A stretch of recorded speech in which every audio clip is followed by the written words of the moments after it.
Turns to gold when you look within.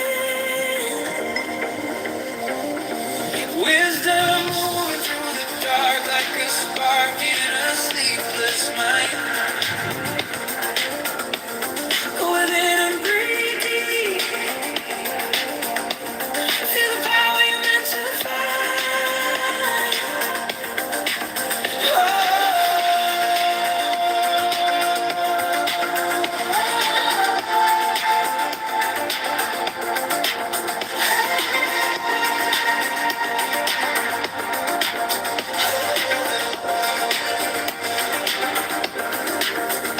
You walk where the water bends, laughing at the need to choose. Soft path where the center opens. You're learning how to lose.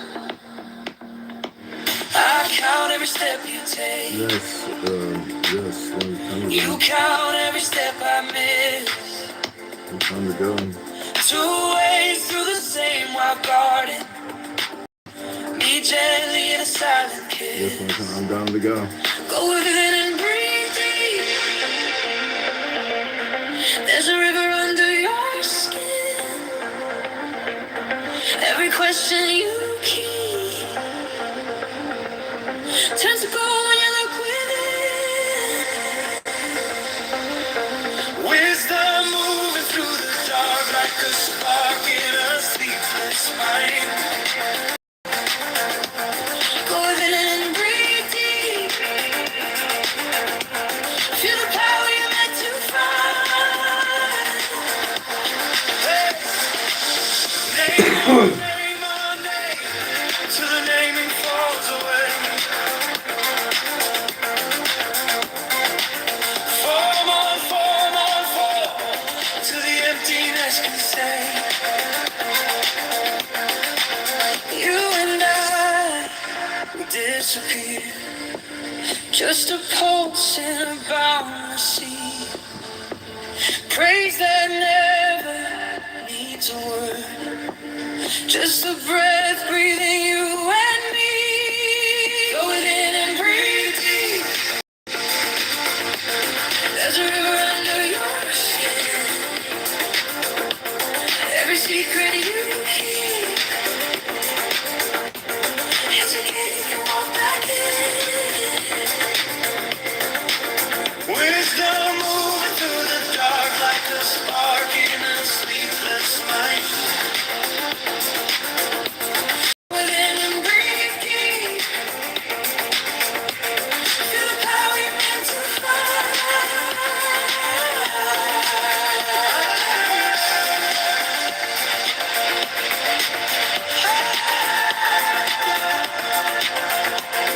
Go within and breathe deep.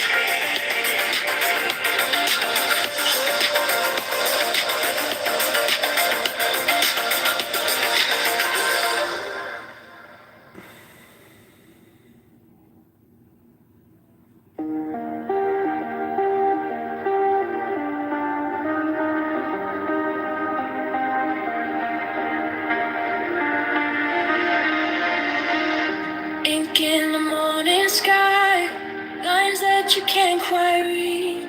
Old signs on a new horizon, pointing back to me. Circle on the wooden floor, candles in a quiet room. I trace every breath I'm taking, like letters in a living room. Go within and breathe deep. There's a river under your skin. Every question you keep turns to gold when you look within. It's moving through the dark like a spark in a sleepless mind. Go within and breathe deep. Feel the power you're meant to find.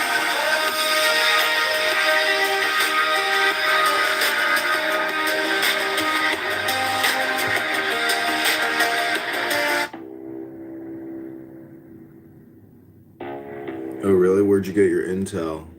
They just killed 80 senior leaders in a strike. Dummies all met. They blew them all up a second time. They've taken out the entire leadership. A riddle of shadows where whispers lie. You call that losing? Has that happened anywhere else? Nope. They're fucking getting obliterated. The maddening cry. Open and you pen. I am aware. The serpent shakes.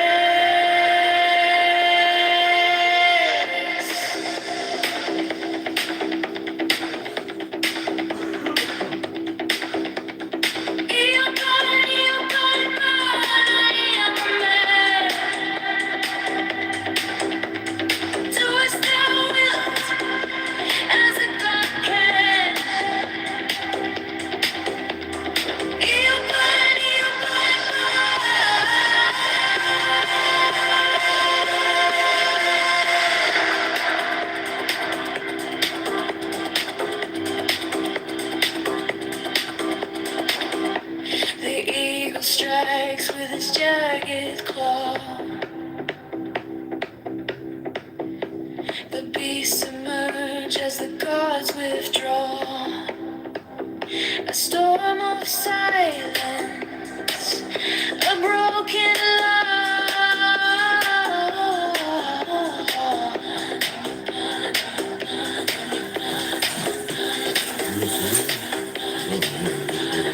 I am born to death, reborn on the hunt.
On the neon skies where the static hums,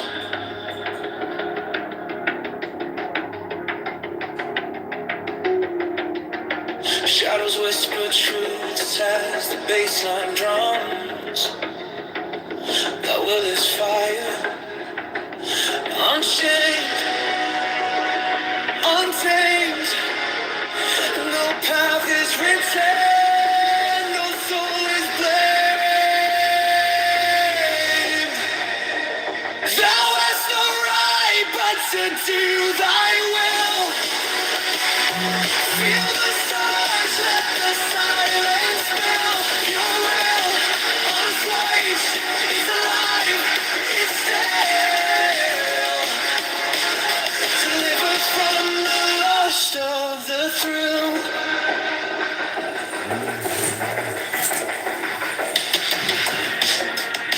Echo shattered glass where the circuits glow.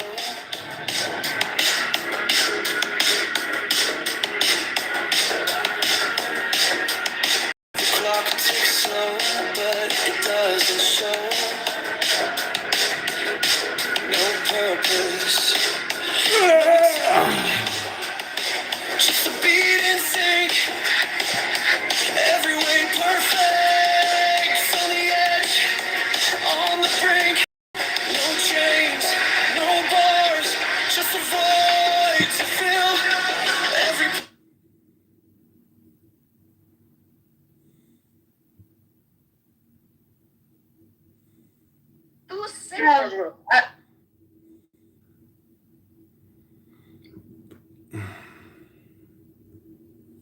through a vision to John.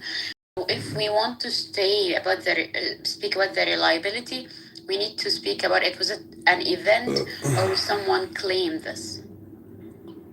Well, listen. Here's the point that I'm making. Right.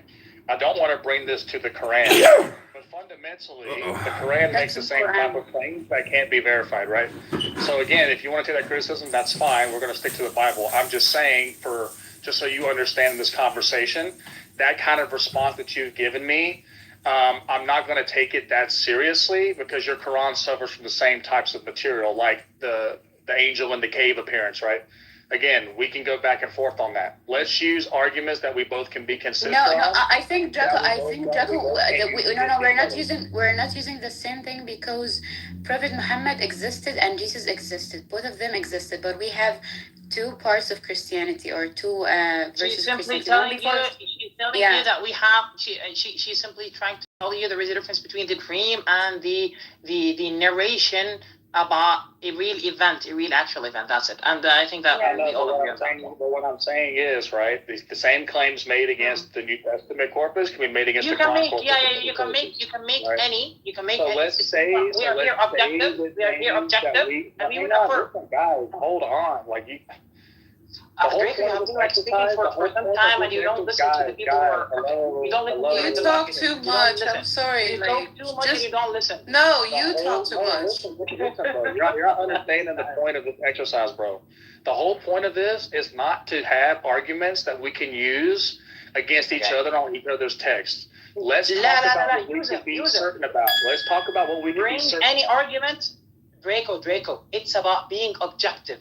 If you want to use any argument against the Quran, just use it. We are objective here. We're not biased. That's what we're doing. We are trying to. We're talking about how one understands what document from antiquity has historicity or not. That's where we're at. We're on history now. Lana wants to go to exegesis all of a sudden. She didn't want to engage with it earlier.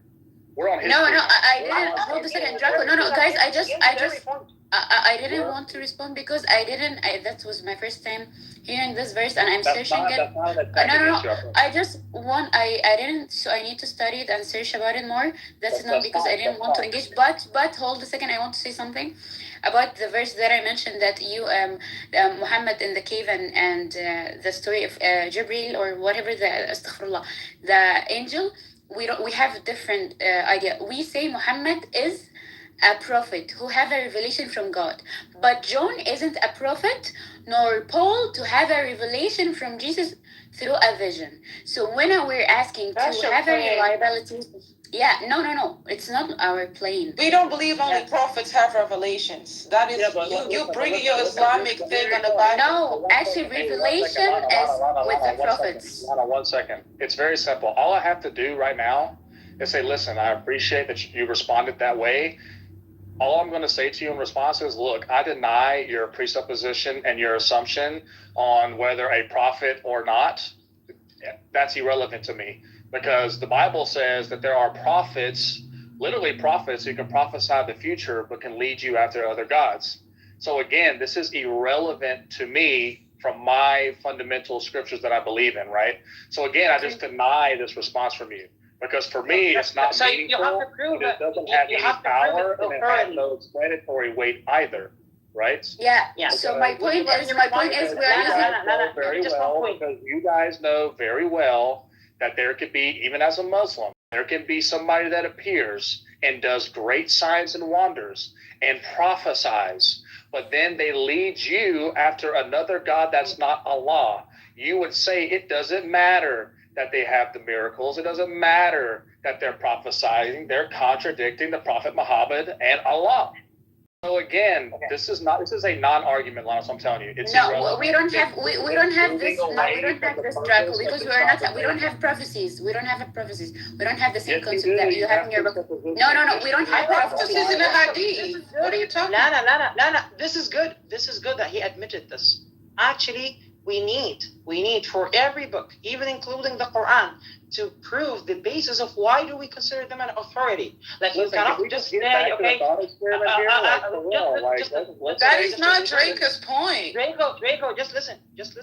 Okay, just listen. Yeah, we have to show why the Quran is reliable regarding something, the same way that we speak why the Bible is reliable regarding another thing. You cannot just say, okay, this is my belief or this is my doctrine that prophets can lead people to disbelief, for example, or idolatry or polytheism or whatever. Okay, you have to prove why I should take this as authoritative. This is something that should That's not what be we're trying to taken get for granted. I will do this. By the way, I have the version. Off the mic and taking us other places. Like, can we get back to historicity now? Yeah, I'm telling you, I'm objective as much as you can. Okay, do it to the Quran. It's not just leave this about whataboutism and just focus on the substance. Draco, I'm a type of guy who, if he discovered that Islam is wrong, I would say, okay, I'm leaving Islam. It's very easy. Don't say, okay, if you did that, I will do this to the Quran. Habib, just do it. Just do it. It's very easy. I'm trying to be as much objective as I can. This is neutrality. This is me.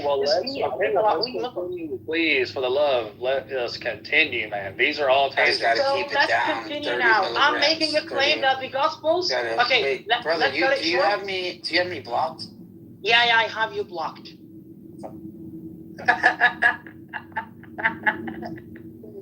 Why? What? Wait. Okay. That's it. Well, wait. No, man. Listen, Ahi. Let me tell you something. If he has me, I can't go talk to him, which I'm cool, but I should allow him to talk to me. Why is that? Because you're a Christian. So okay, because I'm a Christian, I have to be. Yeah. You don't read things. Don't respond in kind. You want to know something? I used to be like that. Honestly, records of wrongs, like the Apostle Paul. I'm trying my best, and I've been this way, but they just take advantage. So I've been. Yeah, but dude, you're supposed to be a light on a hill, Megatron. Like, dude, come on now. I just want to say something, Megatron. He says that you cursed the prophet before. That's why he blocked you. And hold a second. Yeah. And hold a second. I am the one who told him, "Can you come to the voice room that I am in?" Oh man. Oh, sorry about that. Well, tell him to unblock me. He says like, listen, Lana. Like the conversation's dead. Lana, no, because you know what they're doing, Lana? They're lying. Because not once have you been in here, and I've done that. We've been in here for a long time. Yeah, we kick people out that do that. So if he's lying, right, and then he wants to sit in here. So you're saying to me, Lana, that he heard me say something, but he's still willing to come in here because you're in here? That doesn't make any sense. No, because he's got to be lying. Because I think he knows he reads the Bible more than me, and I prefer to speak about Islam more, not about other books. So I told him to come and join the stage. Not because of anything. My apology. All you have to do is just unblock. Just tell him to unblock us. Just tell him that. Yeah, of course. I think it's better because that guy. There's no reason for him to be in here if he has me blocked. Lana, I'm not afraid to make you mod. Lana, can I ask you another question, Lana? If that's okay with you. If not, then it's fine. Sure. About what? What'd you say? I'm sorry. You said you know more about the Quran, right? Yeah, inshallah, I hope so. Inshallah. Yeah, Draco, and then I'll ask later. Is it okay if I ask you a question? Just your opinion? Yeah, but not about your Bible, about my religion, maybe. Okay, well, I'll make a claim, and then you can go research it on your own. Is that right? Is that all right? Okay. Okay. So when we were talking about the divinity of Christ earlier, right? And your response was, well, kind of what the other brother was talking about, the four Gospels, the three Synoptics, John, different language from John, et cetera, right? Let me ask you a question. What would you say if Matthew, Mark, Luke, John, the epistles of Paul, 1st, 2nd Peter, James, Revelation, et cetera, the entire corpus of the New Testament, let's say you believed, okay, well, there are some truth in there, and the truth that I can ascertain in this is what's consistent. Is that reasonable for you? Would you accept things in the New Testament that's consistently throughout, if it appears over and over and over and over and over and over again as true? Look, Draco, to be honest, I newly started to read the Bible, and I had no idea about Christianity. I thought that I don't believe in Jesus as a God, not because of your Bible isn't consistent with each other, and I don't know how it was consistent or not. I don't believe in Jesus as a God because I don't believe a human can be a God. Well, we're going to move away from Jesus being God in this particular conversation. You okay with that? You speak about what? So if it's not about his divinity. Well, no, I just want to understand how you as an individual ascertains what's legitimate in the New Testament and what isn't. And I'm asking you a very specific question. Would you take legitimacy in the New Testament as evidence when you see consistent themes appearing over and over and over? It's not ambiguous, it's spoken matter-of-factly, and it's spoken throughout the entire corpus. Would that kind of examination, if you came to that as the realization, would that give credence to its reliability as something that seems to be a matter of fact? That out of all the discrepancies in the New Testament, all the verses that can be debated, if you can find a particular theme that appears over and over and over and over and over again, and they're unambiguous and they're not within doubt, would you consider that to be a reliable part and trustworthy part and true part of the New Testament? To be honest, I don't know. I don't think that Jesus is a God. Man is a God. But if you're speaking, you're speaking about the stories like matches each other, or you have many eyewitnesses, or. No. He's not talking about Jesus being God. He's not talking about. Yes, I'm saying, like, listen, I'm talking about historicity. How can one ascertain what's historical or not? Would not one criteria be multiple sources saying the exact same thing identically, as a matter of fact, would lead to that being evidence of high credibility? Or to you, that doesn't do anything? To me, I prefer something called mutawatir, which is we have many eyewitnesses. For example, we can have 4 opinions or 5 opinions or whatever, but everyone has its own opinion. But for me, like, we have to have many eyewitnesses for this event, so I can believe or think it's a reliable. What if all the opinions are universal on specific details? No, I don't care if it's about universal or not, because that's a belief to authority. No, you're Draco, that's what Draco is speaking of. But Draco, kind of what you are speaking of is tawatir, because tawatir is, or mutawatir is when a particular instance has been reported by a multitude of people, and the Sunni scholars do not have a particular amount of people or how many times something has to be reported in order for it to be mutawatir. So there's no, it's not like, oh, well, it has to be 10 different narrations. So if the 4 gospels actually give the same account of a story, you could say that that's mutawatir. Do you agree with that? No, I don't agree with this, because first of all, your first manuscript was 300 years later, and it's not mutawatir. It has a long time than you started writing your books. If it's from that's the difference. Not only this, not Ismail, we have the minimum number of mutawatir. When God said you have to have 4 eyewitnesses, it started from here.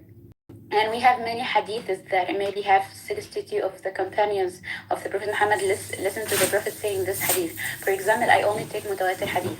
I don't take non-mutawatir hadith. But again, though, here's the reason why I'm asking you this question, right? Is because I can just be completely devil's advocate and literally say that, listen, what you have is in a controlled environment, and the companions, they're all in on it. They're all coming together. They're all formulating what he said. They're talking about it. They're coming to agreements, maybe disagreements.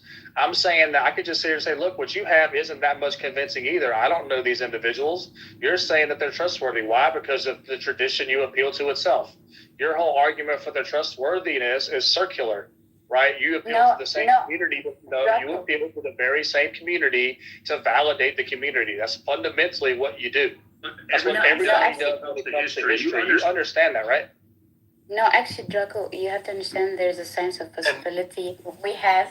And if we have many numbers of people who don't disagree, that's a sign. Then the percentage of this saying being said is true. It's not about the companions. For example, you don't have a chain of narration. Hold a second. Hold a second. I want to finish my sentence. Okay. You don't have a chain of narrations, and you believe in Luke, Mark, Matthew, even you don't know anything, and your manuscript was 300 years later, and you think it's reliable. I didn't say anything. That's not true. No, but here's the point. But here's the point. What you just said. If there are multiple witnesses, multiple documents, multiple sayings that harmonize on one particular thing unanimously, what did you say? Then therefore is most probably true, correct? Yeah. Okay. So now I'm going to hold you to be very, very consistent. What do you do when Matthew, Mark, Luke, John, the epistles of Paul, 1st, 2nd Peter, James, Revelation, the entire New Testament that we have, all of them say one common theme. That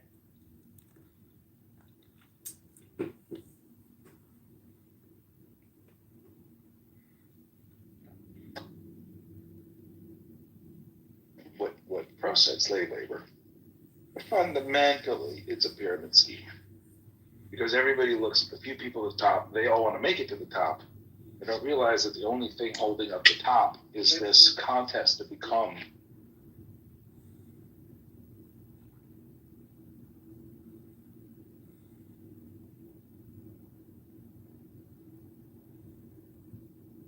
That's why they're trying so hard to figure out ways to stop this mass I think we pollution. should use the oceans to make energy. Why can't we? That's a huge amount of mass, right? Mass is energy.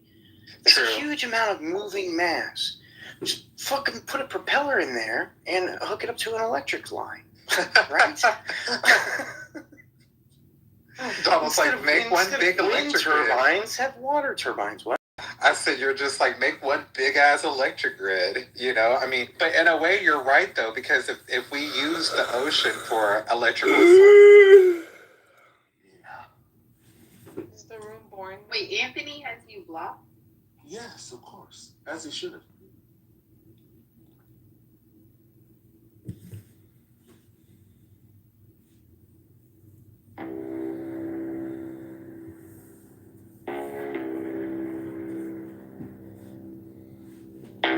Give me the sign of the open night, a riddle of shadows where whispers lie, the thorny thigh, the maddening cry. Open, open, open. I am awake, the serpent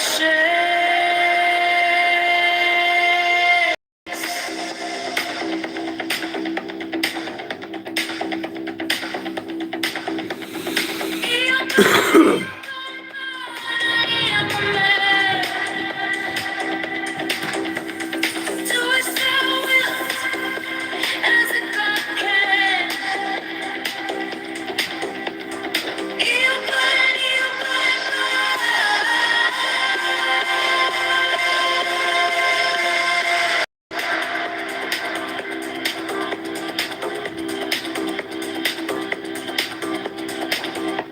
The eagle strikes with its jagged claw.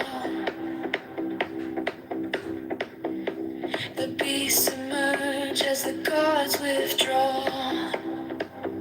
A storm of silence, a broken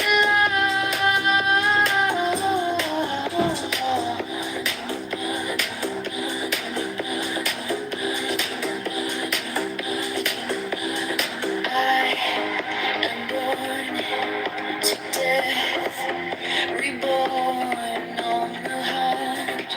I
shadows whisper truths as the bassline drums.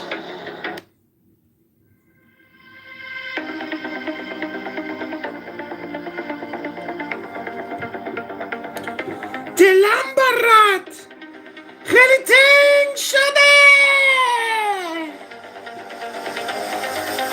By the mystical union of fairy and fawn,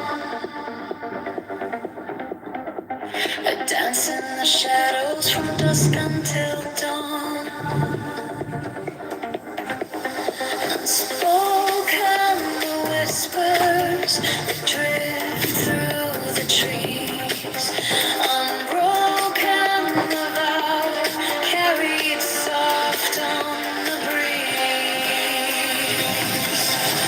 Oh, fiery Valkyrie, I invoke. Through the flames and the embers, the spell is bespoke. Your arrows unslinging the spring's tender glow. I'll shit my pants! Power I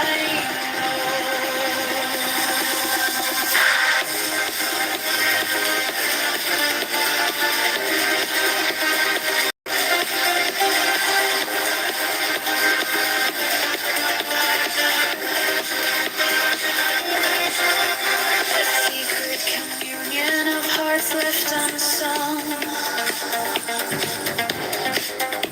The listless resist its tumultuous tongue.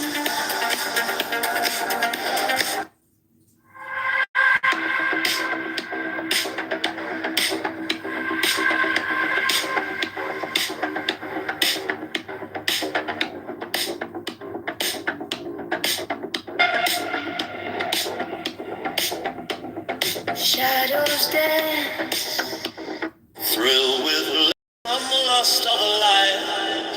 Oh man, my man, come careering out of the night of Pan. I open, come over the sea from Sicily and from Arcady. Roaming as Bacchus with fawns and bards and nymphs and satyrs for thy guards on a milk-white ass. Come over the sea to me.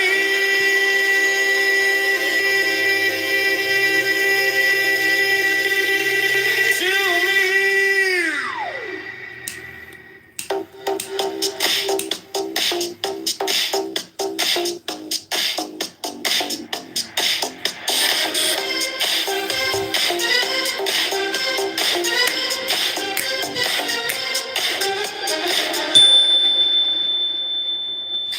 The great way is not difficult for those who have no preferences. When love and hate are both absent, everything becomes clear and undisguised.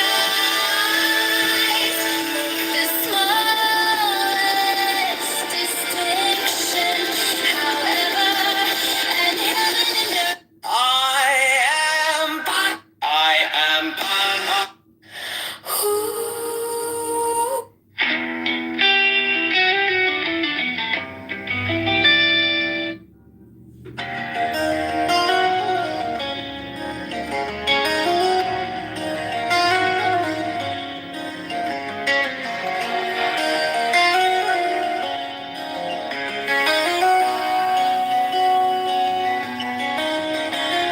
The cup holds water, but the shape is air.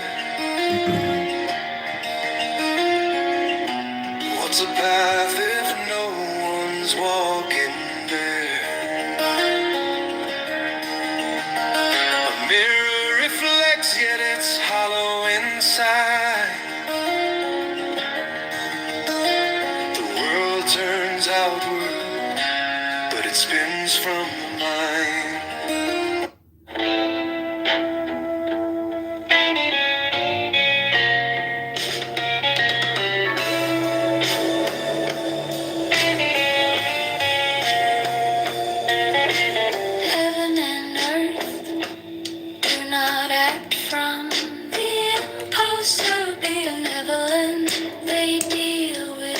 things as the dogs of grass are dealt with. The sages do not act from any wish to be benevolent. They deal with the people as the dogs of grass are dealt with. May not the space between heaven and earth be compared to a bellow.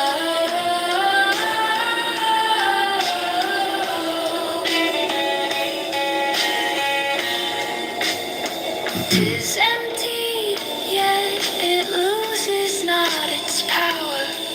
'Tis moved again and sends forth there the more much speech to swift exhaustion. Let we see your inner being guard and keep it free.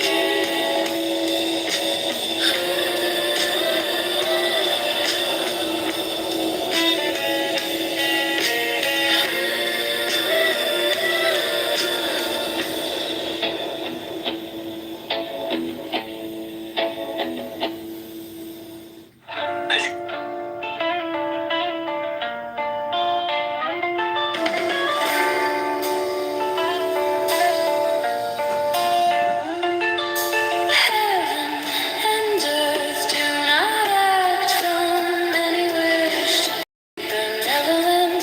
They deal with all things as the dogs of grass are dealt with. The sages do not act from any wish to be benevolent.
bomb, they would have enough money to fucking buy it. It's my opinion that if the Iranians wanted to buy a nuclear bomb, they would have enough money to fuck. Iraq and Afghanistan were pushovers. The Iranians have been preparing for this, and the Russians are backing them. The Chinese are backing them. America has opened a massive wound. This is a huge wound, and Americans are sleeping. They have no idea. Most of Americans have no idea that Donald Trump has even declared war without congressional approval. For Christ's sake, it's a coup d'etat. This is the apocalypse. This is World War III. I just want to know who's buying up all the shit in Iraq. Iraq and Afghanistan were pushovers. Jealous of you?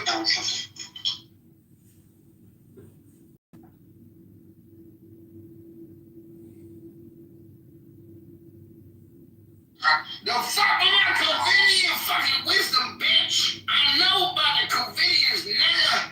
And when you come out here and you want to propagandize the Covidians and talk shit about America, nigga, I'm gonna talk shit about you, nigga. So don't you talk shit about motherfucking Americans, because them Covidians motherfuckers were some motherfuckers. And they were fucking around and baffled and they found out and who they were. It's 2026, nigga. That's bad.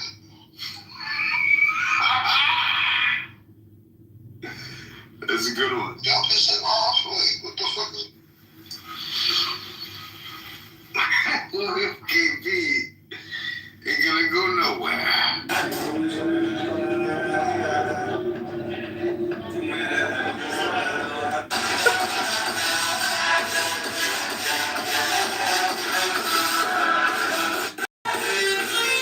They're botting their spaces, so we're going to keep pushing on Epstein. I'm going to be doing a piece this week tying in Epstein and Iran, and I think that's going to get a lot of traction because it's not something I've seen somebody talk about. And yeah, they're botting their spaces. So. I'm John Kitover, and this is the John Kitover News Network with breaking news. Intense clashes have erupted tonight between I'm John Kitover, and this is the John Kitover. Good evening, I'm John Kitover, and this is... in Peoria tonight at Grant. Voters head to the polls Tuesday, March 17th for the congressional election. Former Marine John Kitover is on the ballot and asking for your support. I'm John Kitover. I'm running for Congress. Voters head to... Is great.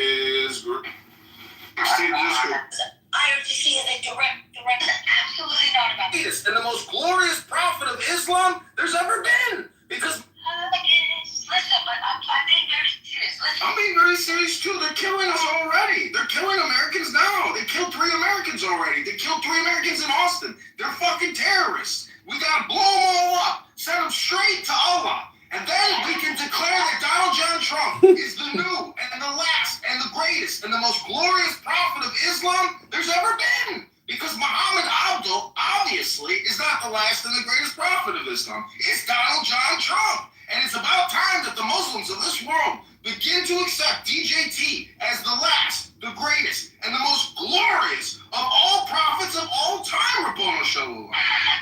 Good evening, everyone. I was born a flex. Diamonds on my neck. I like born. Also, not just what they do, it's also the denial. I heard you got engaged. Did you? Thought we'd have revolution. But it turns out that there are hundreds of billions of dollars a year being billed. They just want to get their pension payment and get their monthly salary. And don't forget, healthcare is a human right. He did it with an F-16 and put into an oil barrel to put into a storage container. We did it with an F-16. Her room right now, she got a room open called They're All Evil. Both sides. BB security for Roosevelt. And you know, within our floor has its own. It's this one because I like what they're estimating on the voting on that. But there's definitely D's that have crossed over. That is Congress could stop Trump from this operation. This is like before. Okay. You'll be kicked out. If she kicks me, alma mater. Bro, had chain of succession. It should be illegal. But because of... I don't drink, but he was drinking, and we went out for dinner.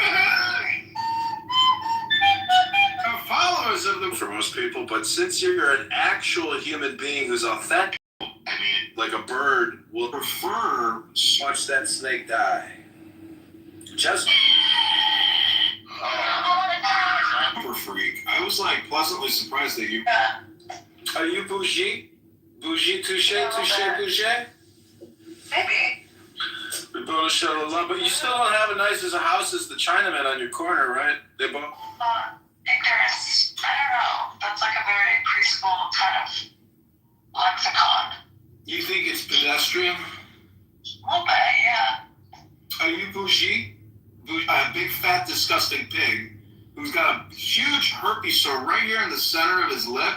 He's a fat blob. He runs a stupid, fucking, insignificant total lie. And they just repeated the lie on the internet. And it's unfortunate that you... field of my vision, known as the environment, into a lens and compression, and you are super stimulating, but you are cool. And it's unfortunate that you getting Bima's to us that that post you sent us, and also tell us where you saw it or heard about it and what you think about it, because I'm also interested in getting Bima's will or love or lobbying to you. Will. So what is the will? Act for yourself. Think and act for yourself, not for the collective we. That's right. Okay, so we the people does not exist, just the self exists. I think Bima's going to disagree with you on that. Bima... Individuals to think. I mean, is it French? English. It's E. Wait, your first language is English? Freak Max coin crude. And about the type of oil that Iran produces. It's that juicy, sweet crude that... Or to our friend Danny. .com, go to John 4. That's where the number... I listen to you, but still record you. For his monologue for 10 minutes about whatever the fuck he wants to talk about. And then he introduces my friend, Marshall Rankin. And then Marshall Rankin goes, yeah. I'm in a car right now. I'm driving my friend's goat to his farm. Yeah. Go ahead, Zed. Go ahead, my friend. Go ahead, Aziz. Go ahead, Danny. I have landed my plane. All right, Jesus Christ. A buttercup. And we are discussing Iran and the war. See, this is what people do to people on this app, what I just did to you. This is what Gary Baumgarten and critical thinking does to people. It's a cell phone, just in the same way that people are saying, what is a woman? You know, because if you think about a woman versus a cell phone, a woman is actually far more complicated than even this silicon chip, mass manufactured commercial, communication technology device. A woman is far more complicated, and it took hundreds of millions of years to produce a woman. But it only took us, X amount of years to produce this phone. I mean, so Sheikh, what is a cell phone? And then what is a woman? The Goy will think it's a device, but it's actually an experience. It doesn't really anger that might be, and in the Church of Buttercup, hey, this is not a joke either. Guess what I did with Cloudera? And Boys, and I guess they're doing $1 billion a year in revenue. That's not that amazing. Fucking YouTube does that in like a day. Strikes against the IRGC. Rabbona Shalom, what a miracle. What a miracle! It's almost St. Patty's Day, and we've already won the war! And the dozens of jets that they're using to conduct coordinated and targeted airstrikes against the IRGC. Rabbona Shalom, what a miracle. Well, Haman, got what was coming to him. I mean, I guess, who's Haman number 10, though? Like, who's going to replace the Ayatollah? Is it his, his conditioned son? Who's gonna? Dr. Doom. Oh, hail victory! So no layover flights?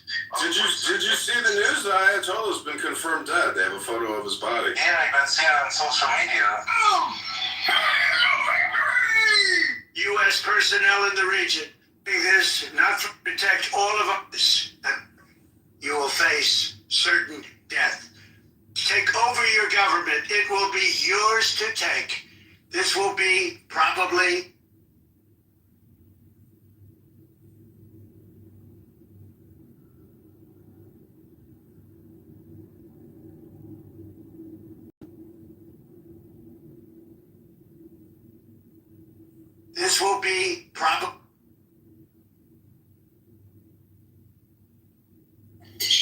It's all lies. Don't waste a motherfucking second of your essence, of your life, it's my ASMR comedy. Oh man, that shit's funny.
They would have enough.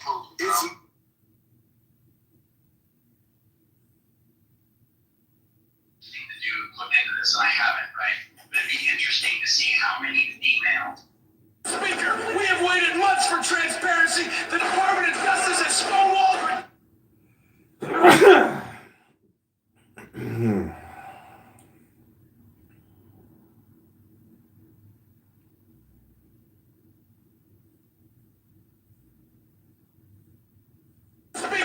In my office, everyone's welcome.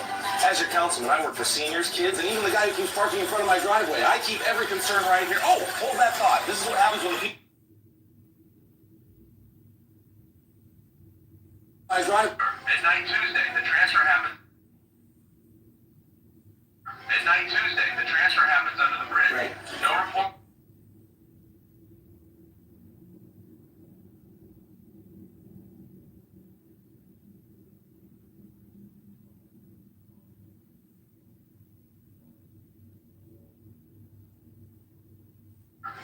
Believe it, 1 trillion jelly beans. My dentist is gonna need a vacation. That's just the first billion, John. Your apartment isn't big enough for the rest of it. Until the next millennium. I swear I only borrowed a handful. The rest must have followed me home.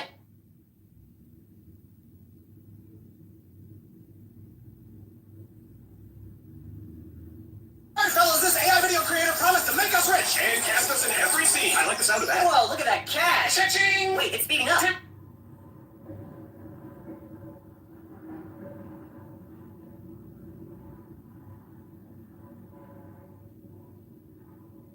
What is that? Just somebody like dragging a fucking can down the road? Whoa, look at that cash.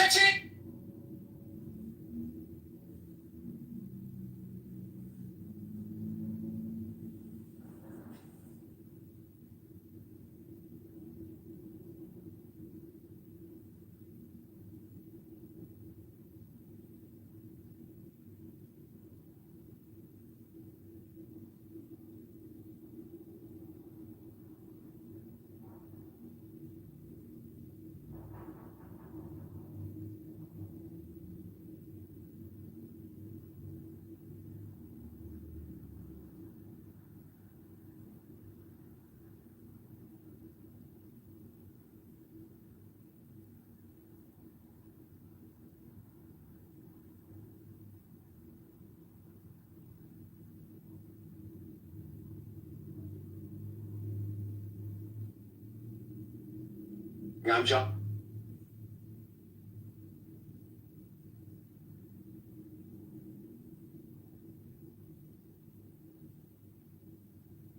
Good evening.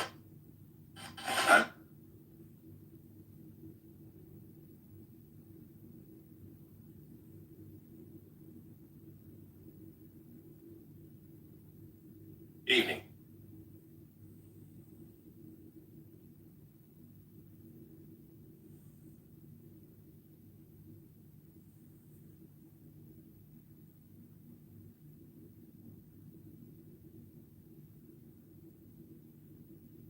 Evening.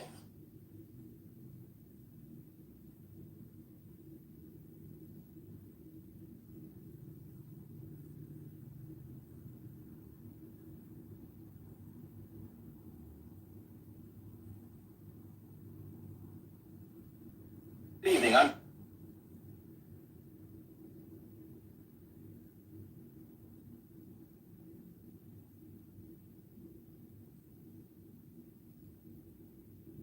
I'm John.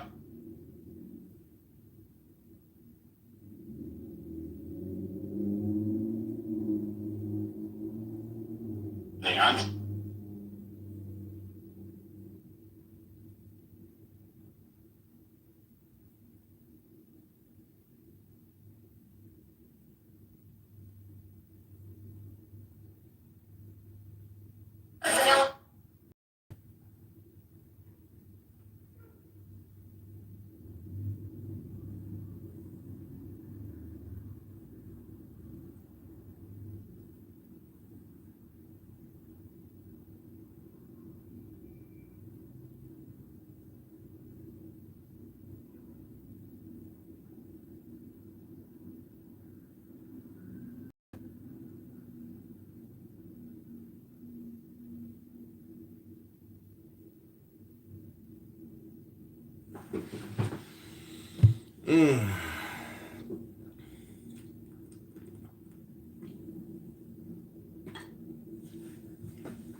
Okay, we're going to read what's called a book. Some people claim that you can read without actually touching a book. Some people prefer it digitally nowadays, synthetically. They want to touch a screen, scroll a screen, but we have what's called physical books for the sake of putting them back on the screen so you can hear them. But this is the book club with your favorite friend, politician, magician, musician, actor, filmmaker, director, producer, John Zachary Kitover. This is the John Kitover, not Clitover, not Killover, but Kitover. Kitove. Here we go. This is the John Kitover Book Club. Welcome, everybody. People are just flying into the room. This is the John Kitover Book Club. Ribono Shalom. All right, everybody. As soon as you try to read a book, somebody wants to talk to you. Isn't that funny how that works? The John Kitover Book Club. Ribono Shalom. Here we go.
Okay.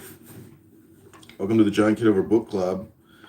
This is where we like to read what's called a book. Some people have forgotten what these are. And this is all for YouTube. We'll be chopping this up into 1-minute clips. This is page 142. So take the deepest breath of the day.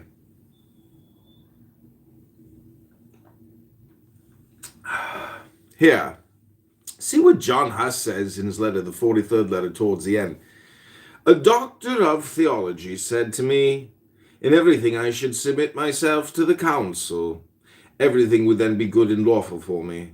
He added, if the council said that you had only one eye, although you have two, it would be still necessary to admit that the council was not wrong. Were the whole world, I replied, to affirm such a thing so long as I had the use of my reason, I should not be able to agree without wounding my conscience. I will say to you, like John Huss, before there was a church and its councils, there were truth and reason. Pardon me if I interrupt, my dear sir. You were a Catholic at one time. You are no longer so. Consciences are free. I shall merely submit to you that the institution of the hierarchical infallibility in matters of dogma is reasonable in quite another sense, and far more incontestably true than all the miracles of the world. Besides, what sacrifices ought one not to make in order to preserve peace? Believe me, John Huss would have been a greater man if he had sacrificed one of his eyes to universal concord, rather than deluge Europe with blood. Oh, sir, let the church decide when she will that I have but one eye. I only ask her one favor. It is to tell me in which eye I am blind, in order that I may close it and look with the other with an irreproachable orthodoxy. I admit that I am not orthodox in your fashion. I perceive that clearly. But let us come to the miracles. You have then seen, touched, felt, tasted them, but come, putting exaltation on one side. Please give me a thoroughly detailed and circumstantial account of the affair, and above all, evident proof of miracle. Am I indiscreet in asking you that? Not the least in the world, but which shall I choose? There are so many.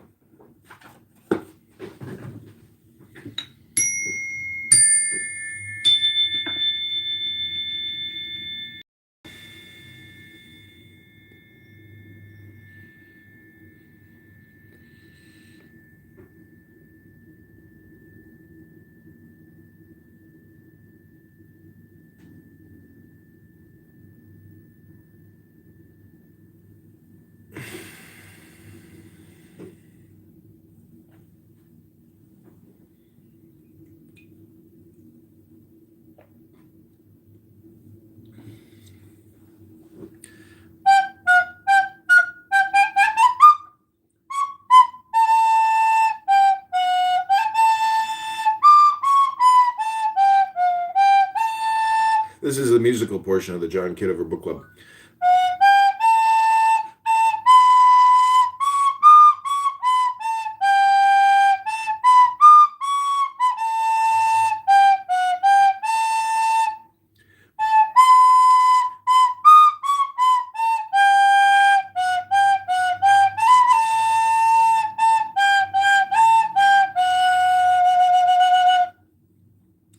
that helps clean out the cobwebs. Okay, this is part 2. Here we go.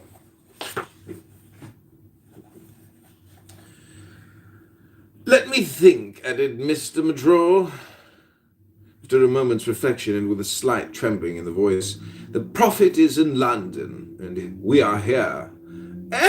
Well, if you only make a mental request to the prophet to send you immediately the communion, and if in a place designated by you, in your own house, in a cloth, or in a book, you found a host on your return, what would you say? I should declare the fact inexplicable by ordinary critical rules. Oh, well, sir, cried Mr. Madrol triumphantly. There is a thing that often happens to me, whenever I wish, that is to say, whenever I am prepared, and hope humbly to be worthy of it. Yes, sir, I find the host when I ask for it. I find it real and palpable, but often ornamented with little hearts, little miraculous hearts which one might think had been painted by Raphael. Eliphas Levi, who felt ill at ease in discussing facts with which there was mingled a sort of profanation of the most holy things, then took his leave of the one-time Catholic writer and went out meditating on the strange influence of this Vintras, who had so overthrown that old belief and turned the old savant's head. Some days afterward, the Kabbalist Eliphas was awakened very early in the morning by an unknown visitor. It was a man with white hair, entirely clothed in black. His physiognomy, that of an extremely devout priest. His whole air, in short, was entirely worthy of respect. The ecclesiastic was furnished with a letter of recommendation conceived in these terms. Dear Master, this is to introduce to you an old savant who wants to gabble Hebrew sorcery with you. Receive him like myself. I mean as I myself received him, by getting rid of him in the best way you can. Entirely yours, in the sacrosanct Kabbalah, ad des Baroles.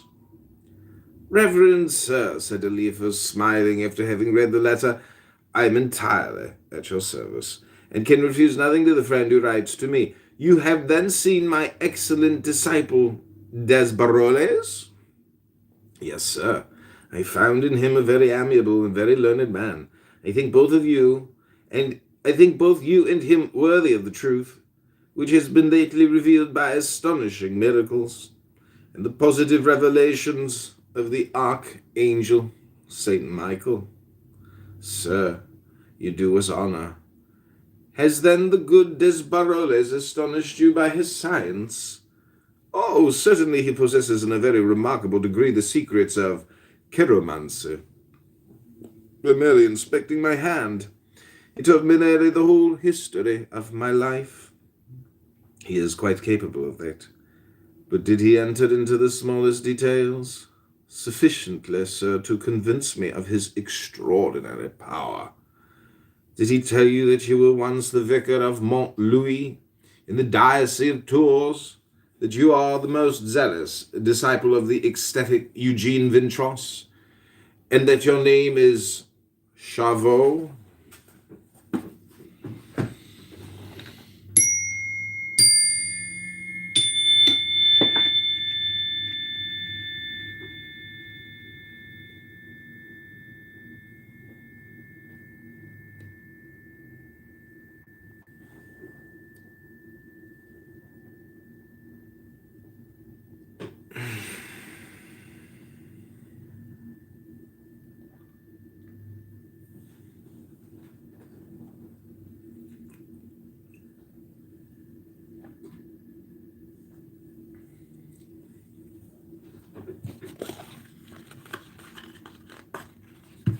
Why did I buy these if I don't even use them?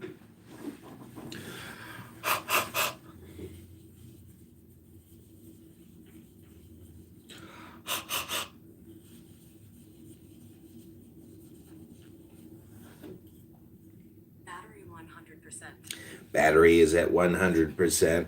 Prepare for the recording. Hey, Meta, start recording.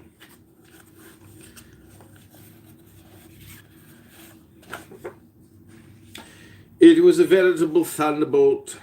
At each of these 3 phrases, the old priest jumped in his chair. When he heard his name, he turned pale and rose as if a spring had been released. You are, then, really a magician? He cried. Chauveau is certainly my name, but it is not that which I bear. I call myself La Paratz. I know it, La Paratz is the name of your mother. You have left a sufficiently enviable position, that of a country vicar, and your charming vicarage, in order to share the troubled existence of a sectary. Serve a great prophet? Sir, I believe perfectly in your good faith.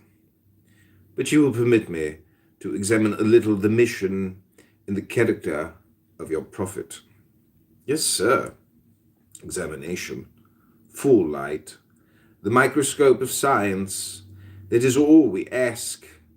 Come to London, sir, and you will see. The miracles permanently established there. Would you be so kind, sir, as to give me, first of all, some exact and conscientious details with regard to the miracles? Oh, as many as you like. And immediately the old priest began to recount things which the whole world would have found impossible, but which did not even turn an eyelash of the professor of transcendental magic.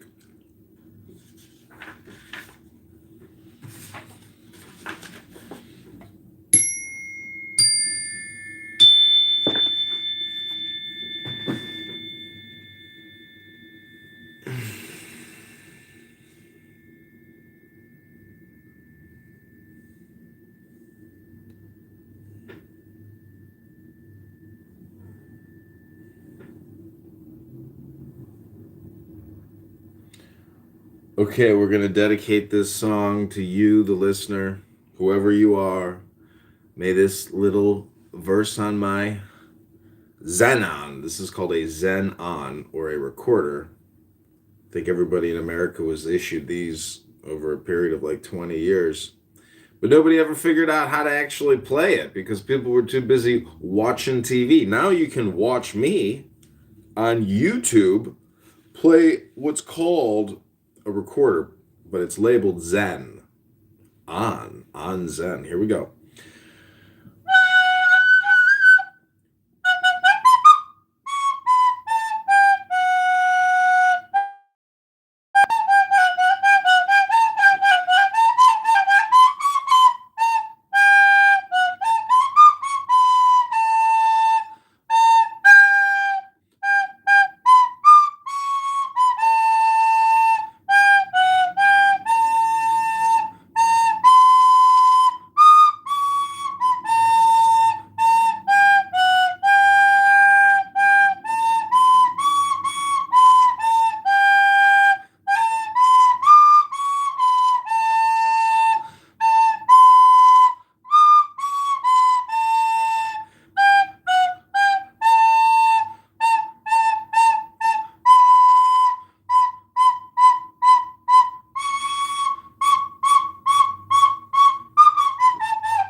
Ribbon Shalom.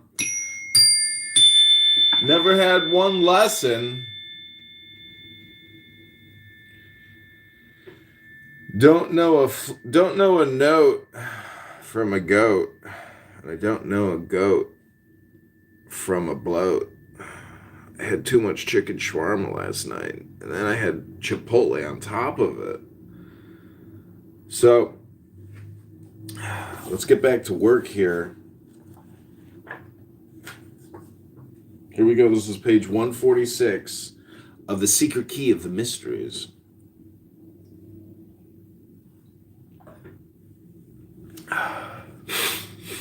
One day, Vintros, in an excess of enthusiasm, was preaching before his heterodox altar. 25 persons were present. An empty chalice was upon the altar, a chalice well known to the Abbé Charveau. He brought it himself from his church of Mont Louis, and he was perfectly certain that the sacred vase had neither secret ducts nor double bottom. In order to prove to you, said Vintros, that it is God himself who inspires me, he acquaints me that this chalice will fill itself with drops of his blood, under the appearance of wine, and you will all be able to taste the fruit of the vines of the future, the wine which we shall drink with the Saviour in the kingdom of his Father. Overcome with astonishment and fear, continued the Abbé Charveau, I go up to the altar. I take the chalice. I look at the bottom of it. It was empty. I overturned it in the sight of everyone. Then I returned to kneel at the foot of the altar, holding the chalice between my two hands. Suddenly, there was a slight noise, the noise of a drop of water falling into the chalice from the ceiling. It was distinctly heard, and a drop of wine appeared at the bottom of the vase. Every eye was fixed on me. Then they looked at the ceiling, for our simple chapel was held in a poor room. In the ceiling was neither hole nor fissure. Nothing was seen to fall, and yet the noise of the fall of the drops multiplied. It became more rapid and more frequent, and the wine climbed from the bottom of the chalice towards the brim. When the chalice was full, it bore it slowly around so that all might see. And the prophet dipped his lips into it, and all, one after the other, tasted the miraculous wine. It is in vain to search memory for any delicious taste which would give an idea of it. And what shall I tell you, added the Abbé Charveau, of those miracles of blood which astonish us every day?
Thousands of wounded, bleeding hosts found upon our altars.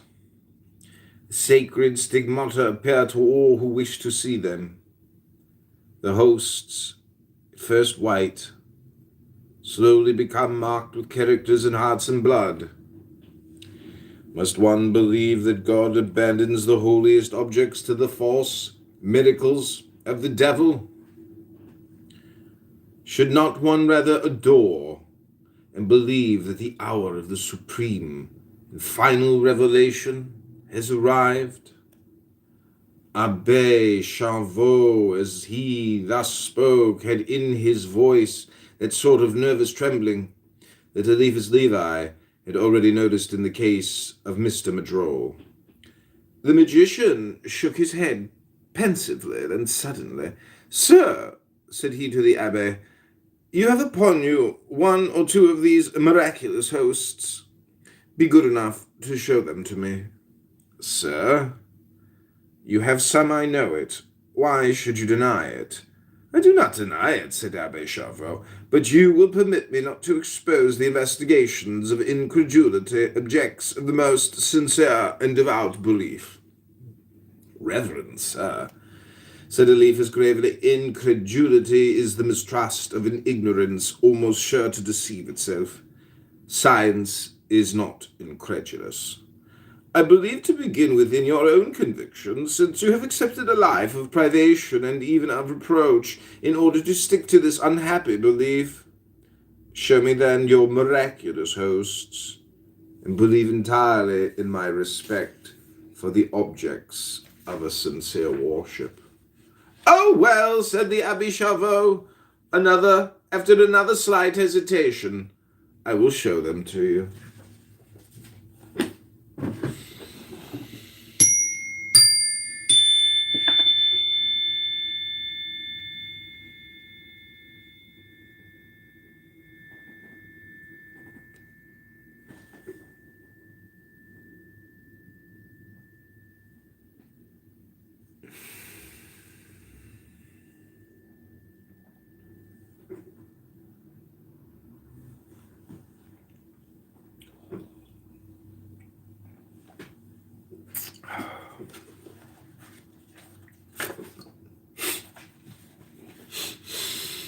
Then he unbuttoned the top of his black waistcoat and drew forth a little reliquary of silver, before which he fell on his knees, with tears in his eyes, and prayers on his lips.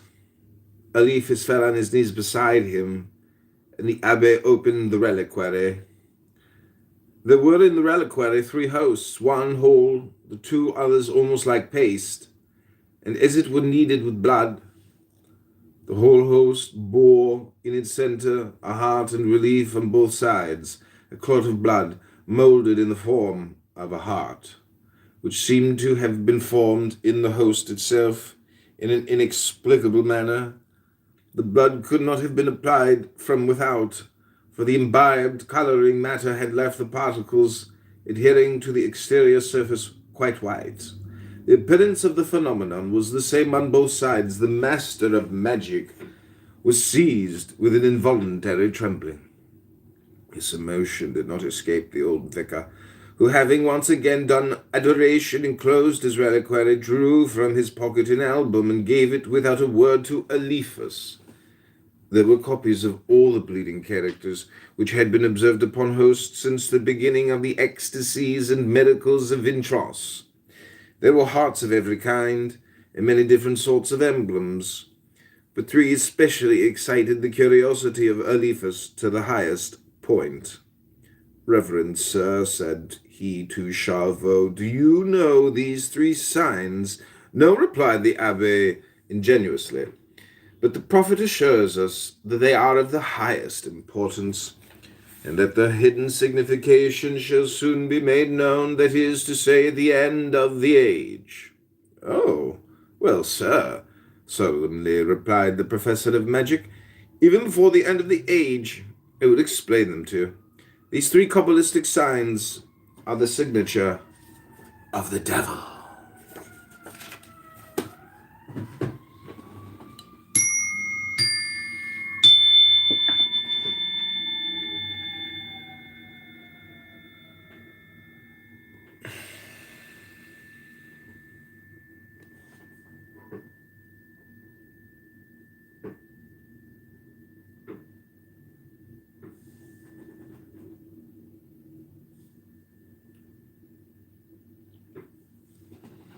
So what's funny is this book is called The Key of the Mysteries, translated by Aleister Crowley, but this is not a translation of Eliphas Levi by Crowley. This is actually Crowley's writing, and it's about Eliphas Levi. He's using Eliphas as the character in the book, but a lot of this is just all Crowley, which is very funny that they say this. This is really like, you know, this. Anyways, I explained it, I think. I hope you understand.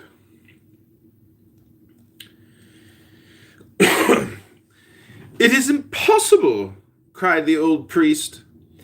It is the case, replied Eliphas with determination. Now the signs were these.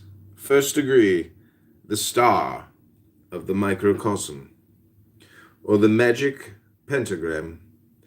It is the 5-pointed star of occult masonry, the star with which Agrippa drew the human figure, the head in the upper point, the 4 limbs in the 4 others. The flaming star, which when turned upside down, is the hieroglyphic sign of the goat of black magic, whose head may then be drawn in the star. The 2 horns at the top, the ears to the right and left, the beard at the bottom. It is the sign of antagonism and fatality. It is the goat of lust attacking the heavens with its horns. It is a sign execrated by initiates of a superior rank, even at the Sabbath. Subnote, but if this were on a circular host, how could it be upside down? Second degree, the 2 hermetic serpents. But the heads and tails, instead of coming together in 2 similar semicircles, were turned outwards, and there was no intermediate line representing the caduceus. Above the head of the serpents, one saw the fatal V, the Typhonian fork, the character of hell. To the right and left, the sacred numbers 3 and 7 were relegated to the horizontal line, which represents passive and secondary things. The meaning of the character was then this: antagonism is eternal. God is the strife of fatal forces, which always create through destruction.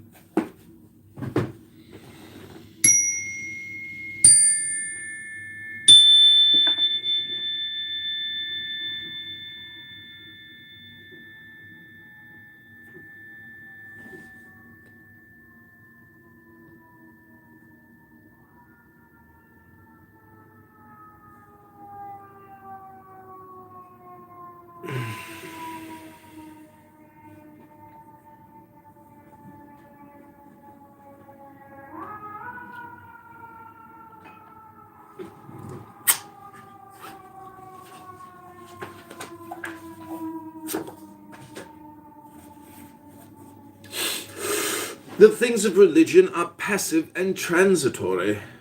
Boldness makes use of them. War profits by them. And it is by them that discord is perpetuated. Third degree, finally, the Kabbalistic monogram of Jehovah, the J-O-D, Jod, Yod, and the He, Heh, but upside down.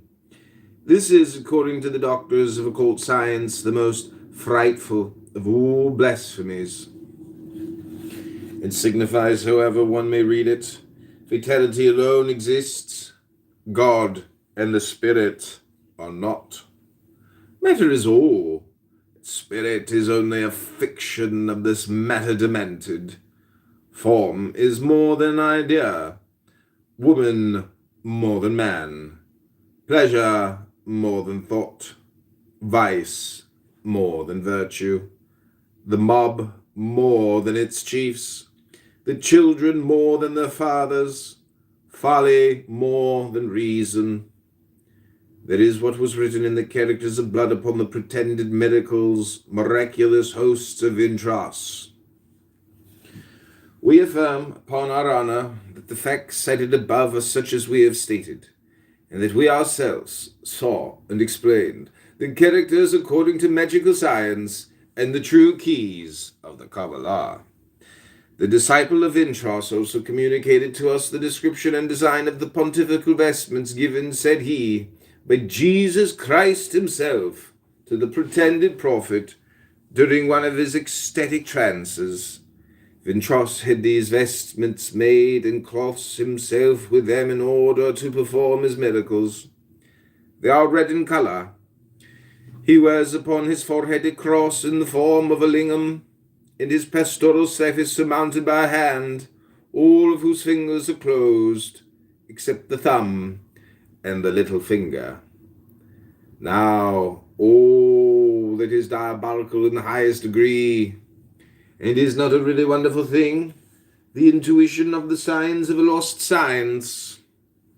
For it is transcendental magic, which basing the universe upon the two columns of Hermes and of Solomon, has divided the metaphysical world into two intellectual zones, one white and luminous, enclosing positive ideas, the other black and obscure, containing negative ideas, and which has given to the synthesis of the first the name of God, and to that of the other the name of the devil or of Satan.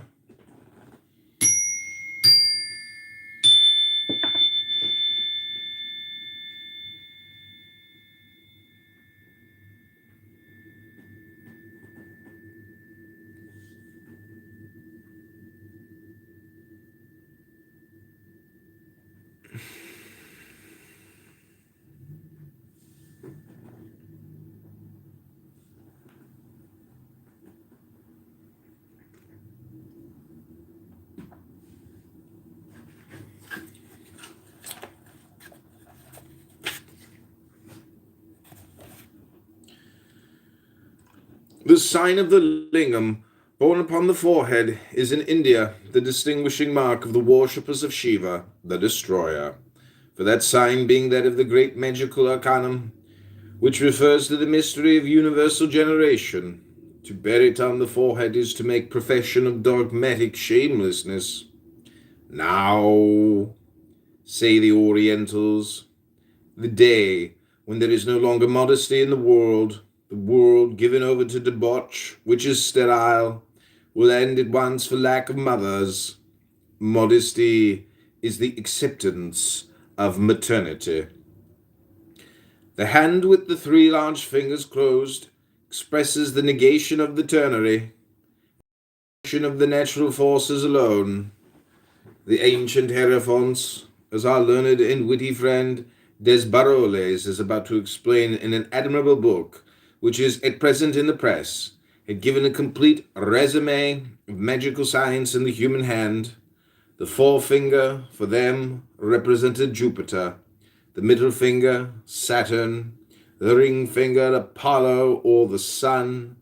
Among the Egyptians, the middle finger was Ops, the forefinger Osiris, and the little finger Horus. The thumb represented the generative force, and the little finger cunning.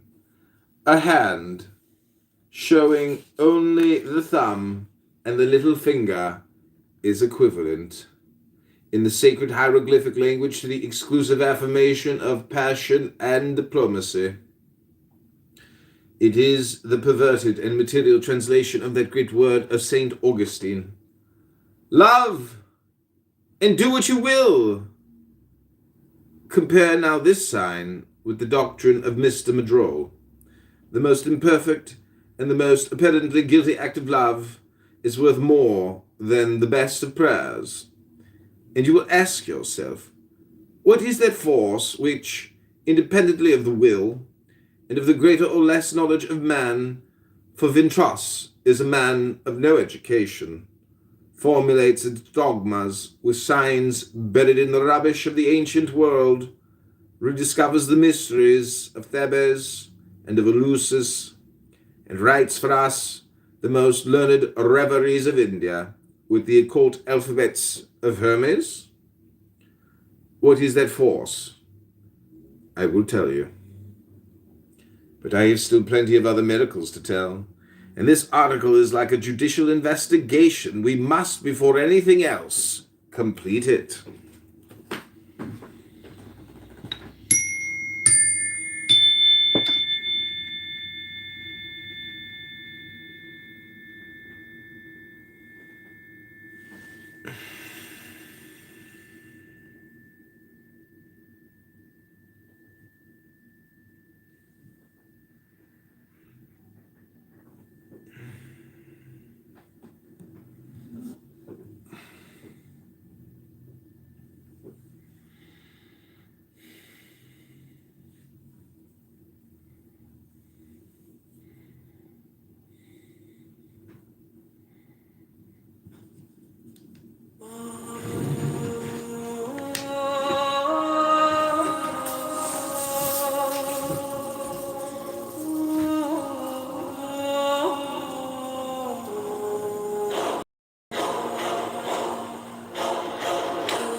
upstairs from views.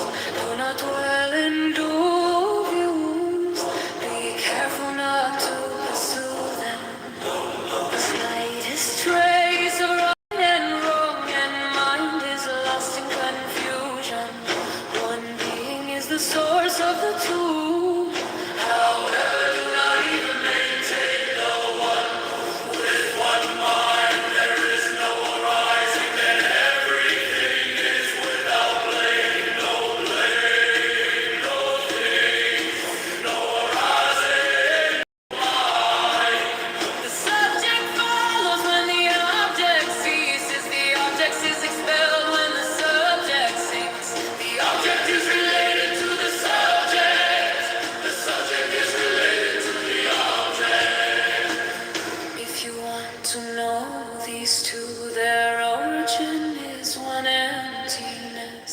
In one emptiness, both are equal, evenly contained in innumerable forms. Do not differentiate coarse and fine, and you will not be for or against. The great way is all embracing, neither easy nor difficult. Small views are irresolute, full of doubt, now in haste and too late.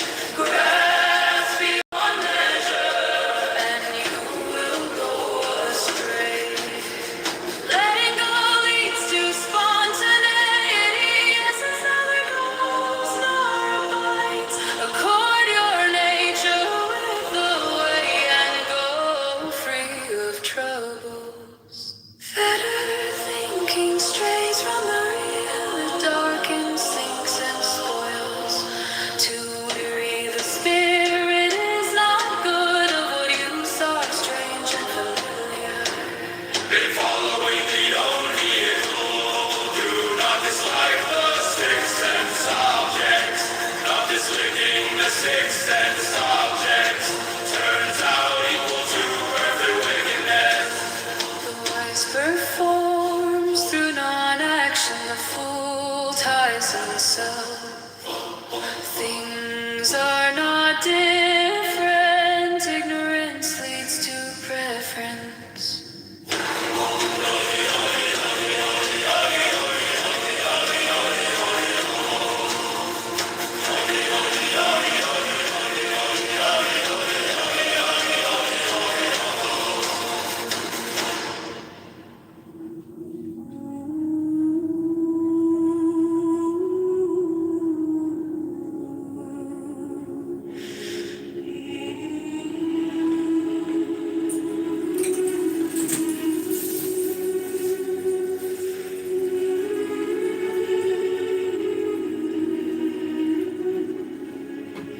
The best way and not the figure. It only excludes picking and choosing. Once you stop loving and hating, it will enlighten itself. Depart for a hairbreadth, and heaven and earth set apart. If you want it to appear, do not be for or against. To set longing against loathing makes the mind sick, not knowing the deep meaning of the way. It is useless to quiet thoughts. Complete it is like great vacuity, with nothing lacking, nothing in excess. When you grasp and reject, there is no suchness. Do not follow conditions. Do not dwell in emptiness. Cherishing oneness in the earth, everything will stop by itself. Rest to stop motion, and rest will move you again. If you are merely eager, how will you know oneness? Now understanding oneness, you will miss into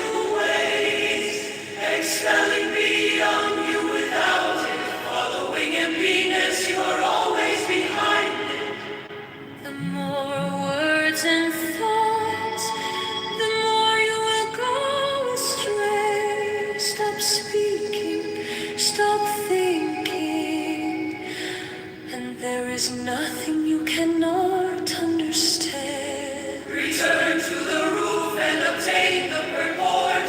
Following the outcome, you lose the source for a moment. Turn inward and surpass the emptiness of things. Changes that go on in emptiness all have their cause in ignorance. Do not seek the truth, only abstain from views. Do not dwell into views. Be careful not to pursue them. The slightest trace of right and wrong, and mind is lost in confusion. One being is the source of the two. However, do not even maintain the one. With one mind there is no rising, then everything is without blame.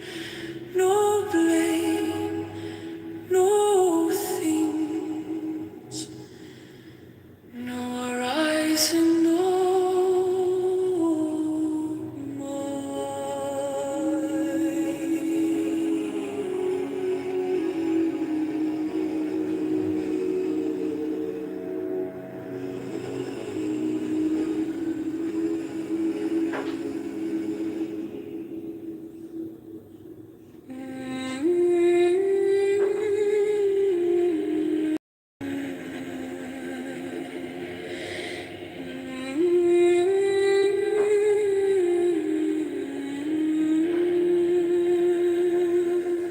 the best way not to free it only excludes picking and choosing. Once you stop loving and hating, it will enlighten itself. Depart for a hairbreadth, and heaven and earth are set apart.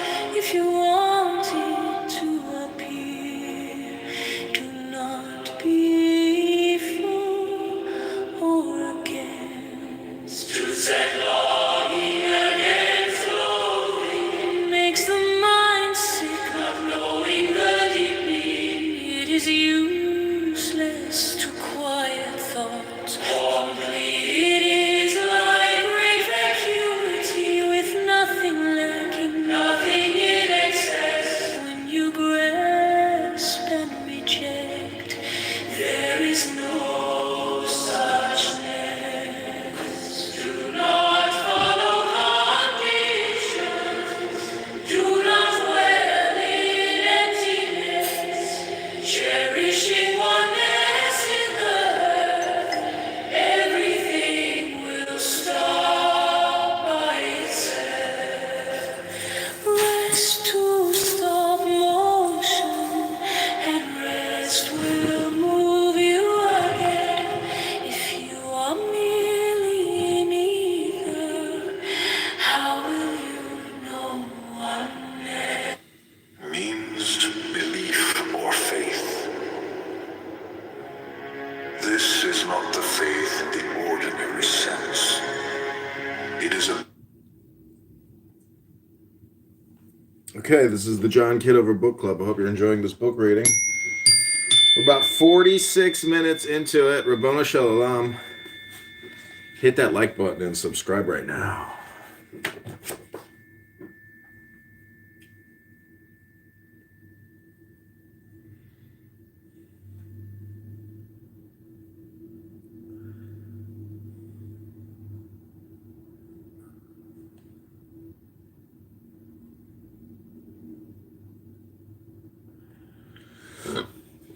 However, we may be permitted, before proceeding to other accounts, to transcribe here a page from a German Illumine, the work of Ludwig Tieck.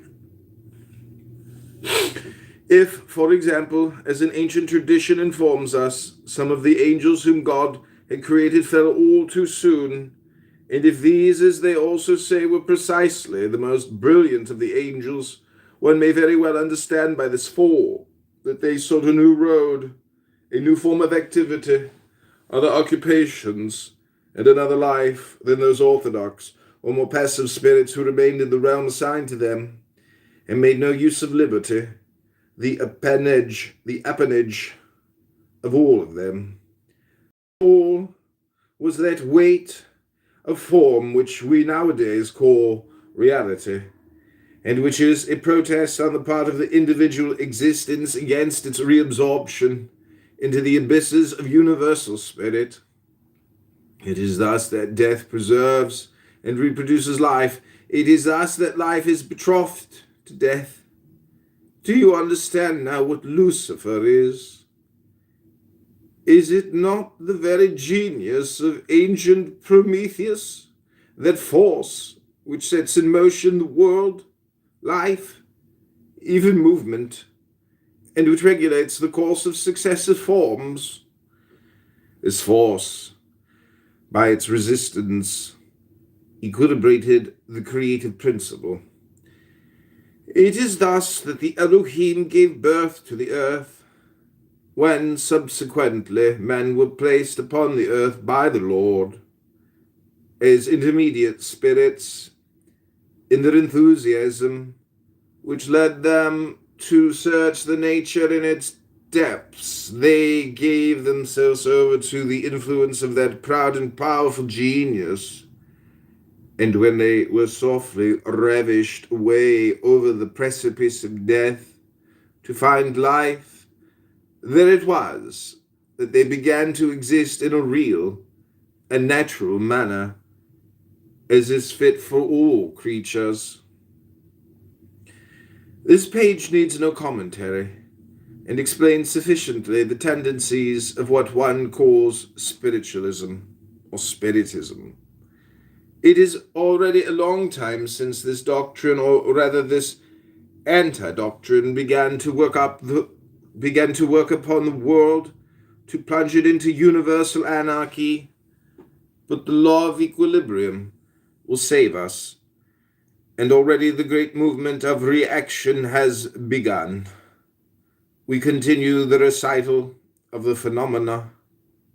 One day, a workman paid a visit to Eliphas Levi. He was a tall man of some 50 years old, of frank appearance, and speaking in a very reasonable manner. Questioned as to the motive of his visit, he replied, "You ought to know it well enough. I am come to beg and pray you to return to me what I have lost." We must say, to be frank, that Eliphas knew nothing of this visitor, nor of what he might have lost.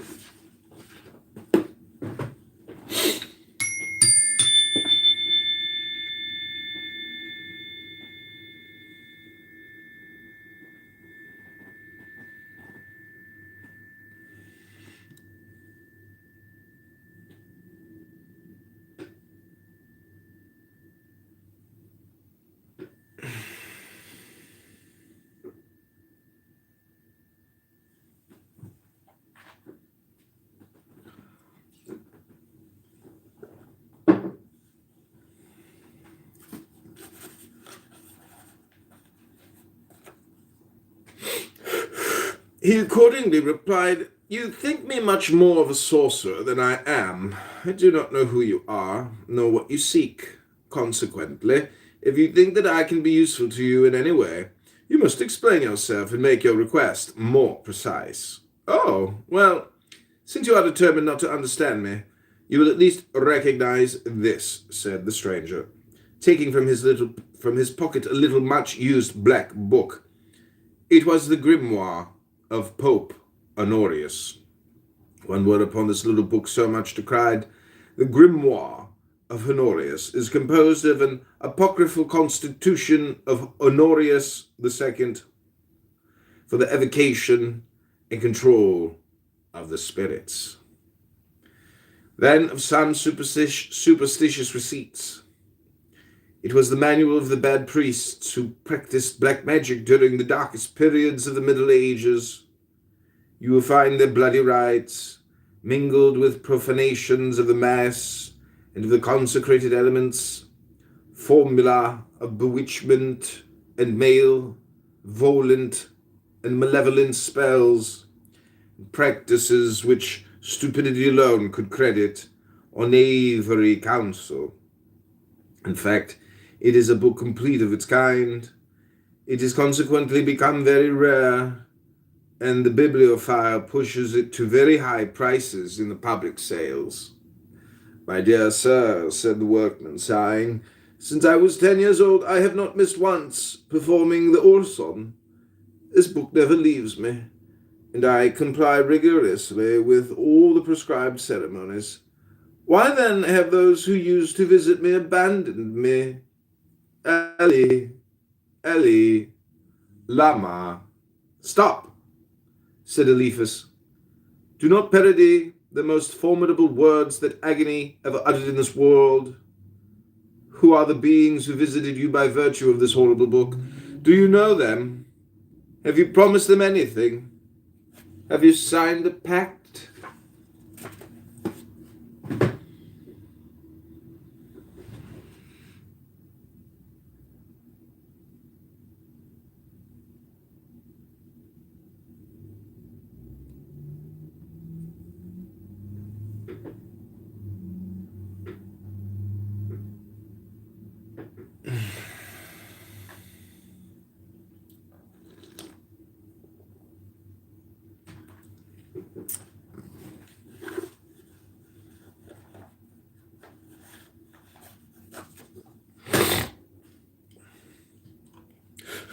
No, interrupted the owner of the grimoire.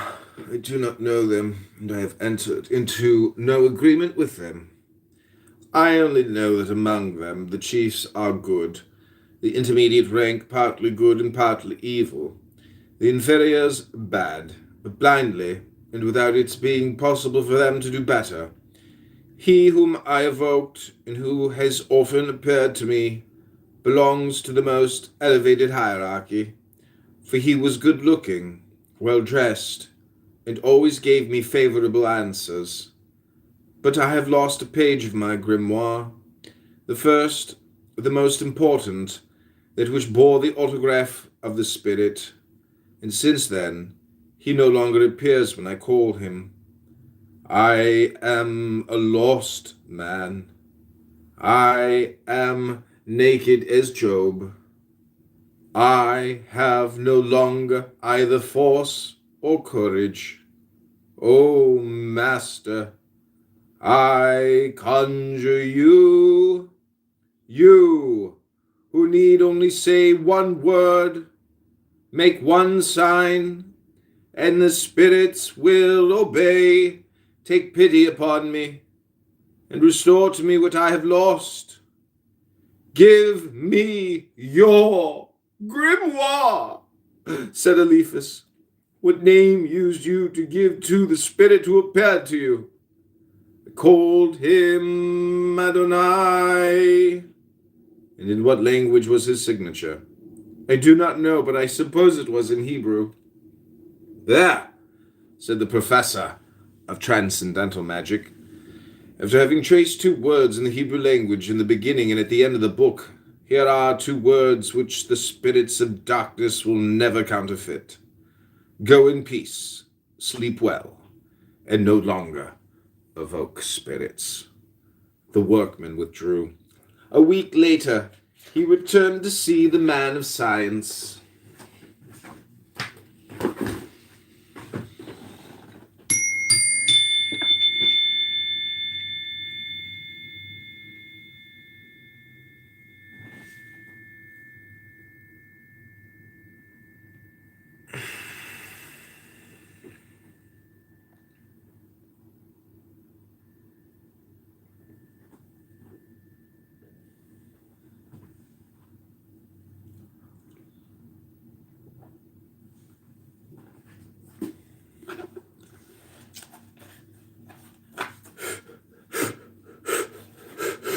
You have restored to me hope and life, said he. My strength is partially returned. I am able with the signatures that you gave me to relieve sufferers, cast out devils, but him, I cannot see him again. And until I have seen him, I shall be sad to the day of my death. Formerly, he was always near me, He sometimes touched me, and he used to wake me up in the night to tell me all that I needed to know. Master, I beg of you, let me see him again. See whom? Adonai. Do you know who Adonai is? No, but I want to see him again. Adonai is invisible. I have seen him. He has no form. I have touched him. He is infinite. He is very nearly of my own height. The prophets say of him that the hem of his vestment, from the east to the west, sweeps the stars of the morning. He had a very clean surcoat and very white linen. The Holy Scripture says that one cannot see him and live. He had a kind and jovial face. But how did you proceed in order to obtain these apparitions? Why, I did everything that it tells you to do in the grimoire. What? Even the bloody sacrifice? Doubtless. Unhappy man, but who then was the victim?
At this question, the workman had a slight trembling. He paled, and his glance became troubled. Master, you know better than I what it is, said he humbly in a low voice. Oh, it cost me a great deal to do it. Above all, the first time with a single blow of the magic knife to cut the throat of that innocent creature. One night I had just accomplished the funeral rites. I was seated in the circle on the interior threshold of my door, and the victim had just been consumed in a great fire of alder and cypress wood. All of a sudden, quite close to me, I dreamt, or rather I felt it pass. I heard in my ear a heart-rending wail. One would have said that it wept, and since that moment, I think that I am hearing it always. Eliphas had risen. He looked fixedly upon his interlocutor. Had he before him a dangerous madman, capable of renewing the atrocities of the Signor of Retz? And yet, the face of the man was gentle and honest. No, it was not possible. But then this victim, tell me clearly what it was. You suppose that I know already. Perhaps I do know, but I have reasons for wishing you to tell me. It was according to the magic ritual. A young goat of a year-old virgin and without defect. A real young he-goat? Doubtless. Understand that it was neither a child's toy nor a stuffed animal. Eliphas breathed again. Good, thought he. This man is not a sorcerer worthy of the stake. He does not know that the abominable authors of the grimoire which they spoke of the virgin he-goat meant a little child.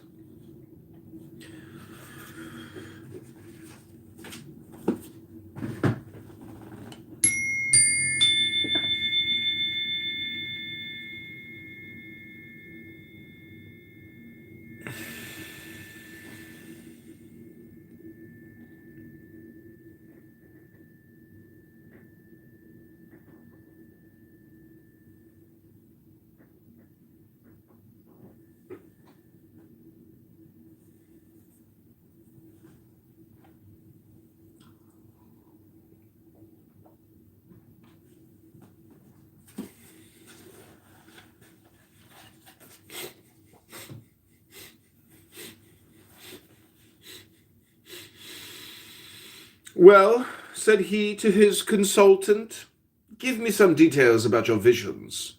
What you tell me interests me in the highest degree. The sorcerer, for one must call him so, the sorcerer, then told him of a series of strange facts of which two families had been witness, and these facts were precisely identical with the phenomena of Mr. Home. Hands coming out of walls, movements of furniture, phosphorescent apparitions.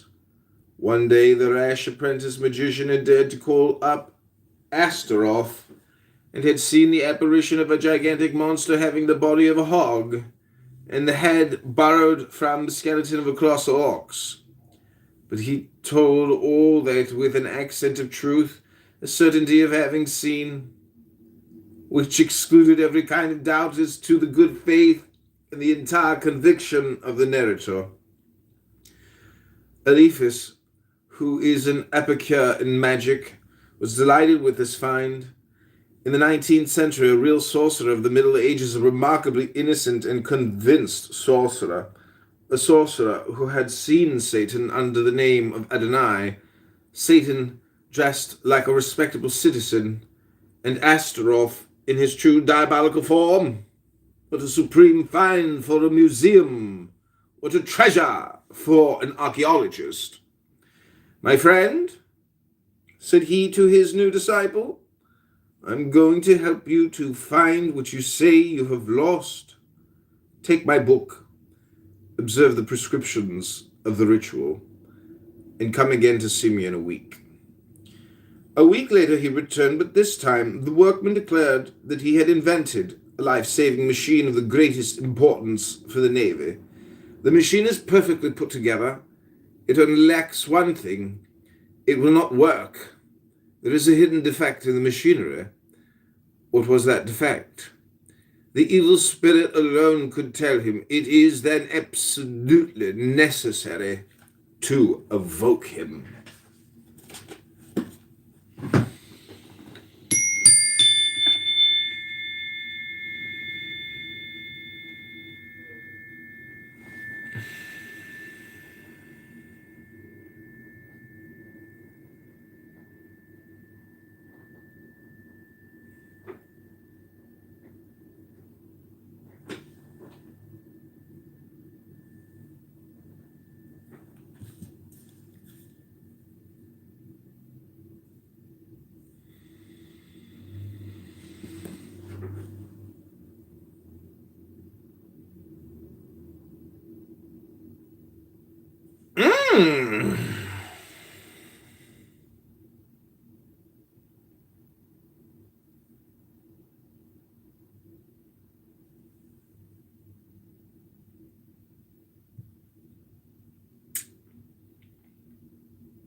I'm performing surgery on Numa and tropion surgery. A beautiful Chow.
The finances in 2020.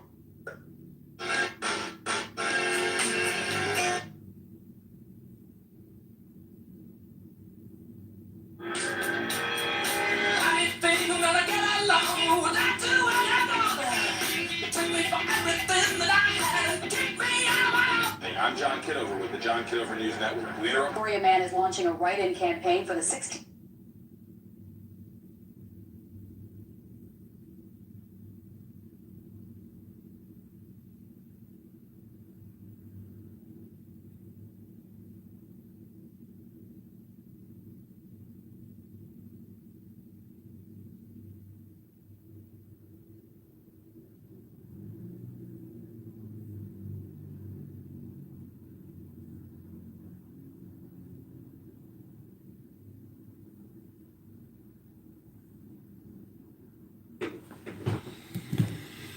Go to johnforcongress.com.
And look with the other with an irreproachable orthodoxy.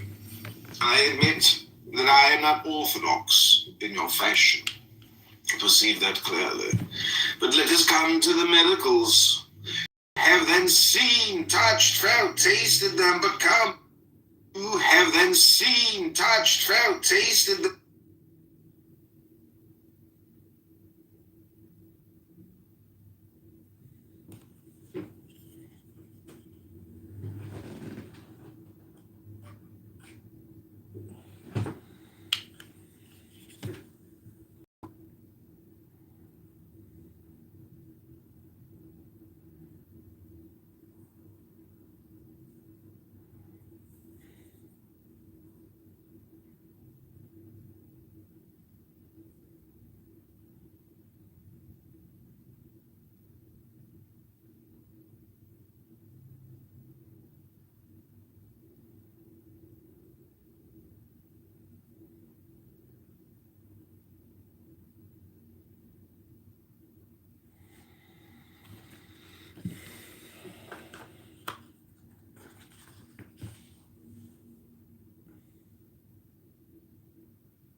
Who have then seen, touched, felt, tasted them become, putting exaltation on one side. Please give me a thoroughly detailed and circumstantial account of the affair, and above all, evident proof of miracle. Am I indiscreet in asking you that? Not the least in the world, but which shall I choose? There are so many.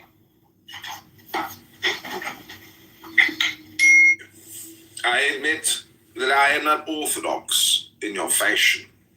I perceive that clearly. But let us come to the miracles. You have then seen, touched, felt, tasted them become, putting exaltation on one side. Please, hence. Oh, certainly he possesses in a very remarkable degree the secrets of chiromancy. By merely inspecting my hand, he told me nearly the whole history of my life. He is quite capable of that. But did he enter into the smallest details? Sufficiently so to convince me of his extraordinary power. Did he tell you that you were once the vicar of Mont Louis in the Diocese of Tours? That you are the most zealous disciple of the ecstatic Eugene Vintros? And that your name is Chavot?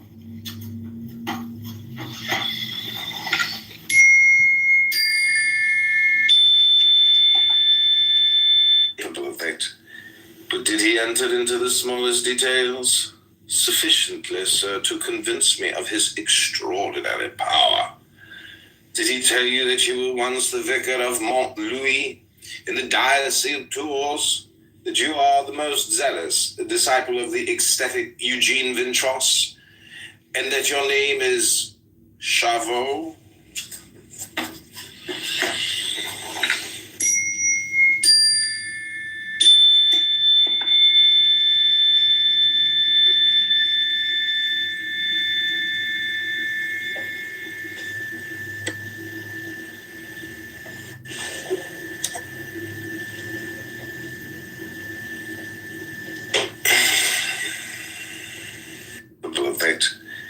But did he enter into the smallest details? Sufficiently, sir, to convince me of his extraordinary power. Did he tell you that you were once the vicar of Mont Louis in the diocese of Tours?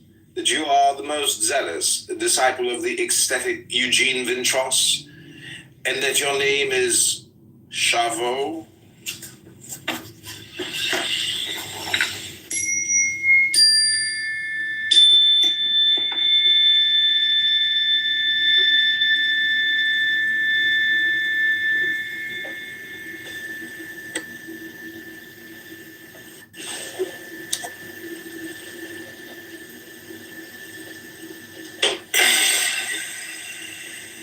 Perfect. But did he enter into the smallest details? Sufficiently, sir, to convince me of his extraordinary power. Did he tell you that you were once the vicar of Mont Louis in the diocese of Tours? That you are the most zealous disciple of the ecstatic Eugene Vintros? And that your name is Chavot?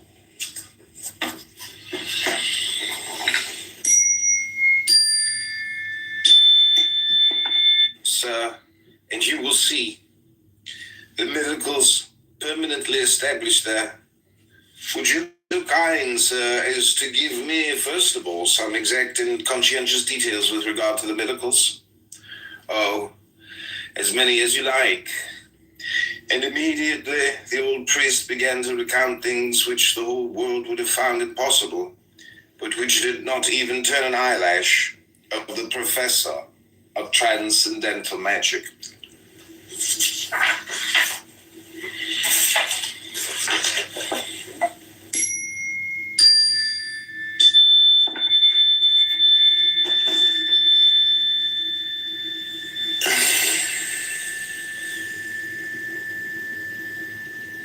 Sir, and you will see the miracles permanently established there.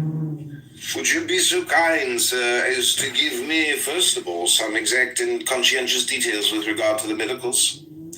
Oh, as many as you like. And immediately the old priest began to recount things which the whole world would have found it.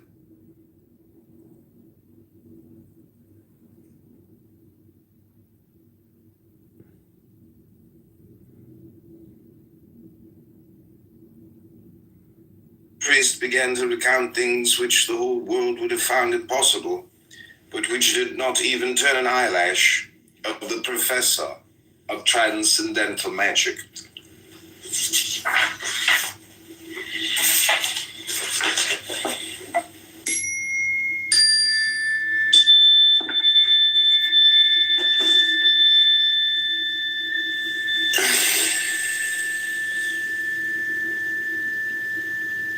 Sir, and you will see established there. Would you be so kind, sir, as to give me, first of all, some exact and conscientious details with regard to the miracles? Oh, as many as you like. And immediately the old priest began to recount things which the whole world would have found impossible, but which did not even turn an eyelash of the professor of transcendental magic.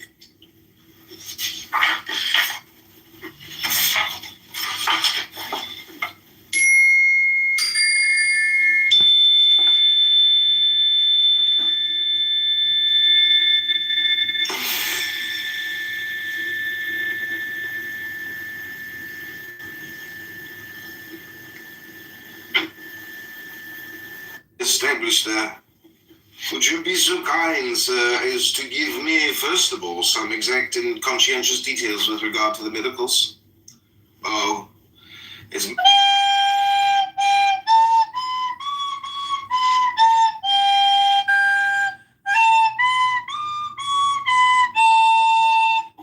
More fissure.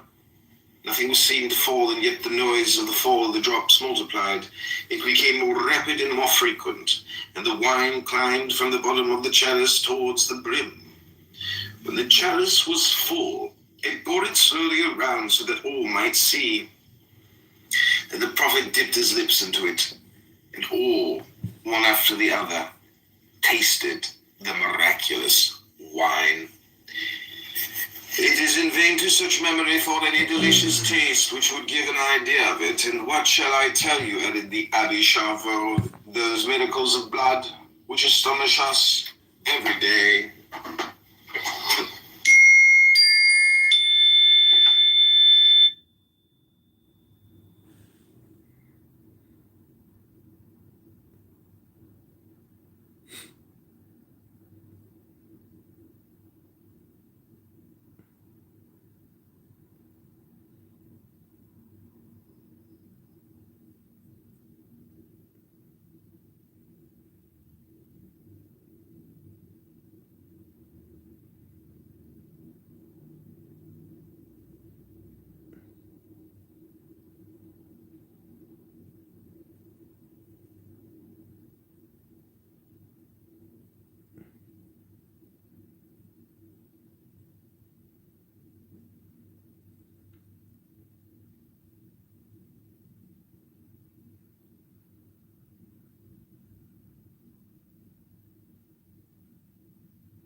Multiplied, it became more rapid and more frequent, and the wine climbed from the bottom of the chalice towards the brim. When the chalice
bottom of the chalice towards the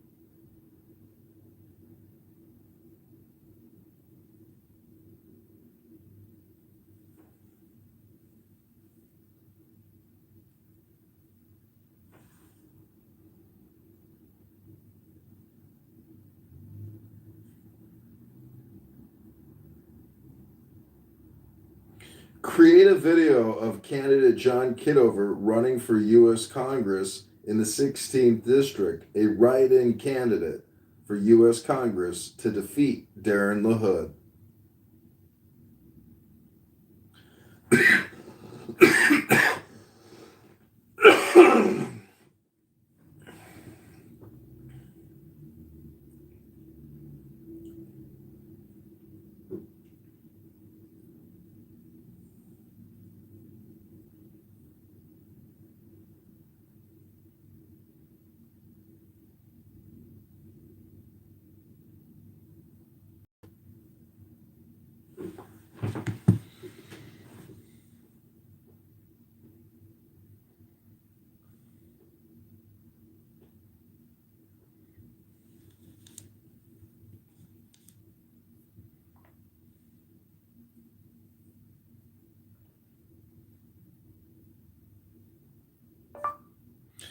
John Kitover, a write-in candidate for the 16th district, telling voters to write in John Kitover to remove Darren LaHood from Congress.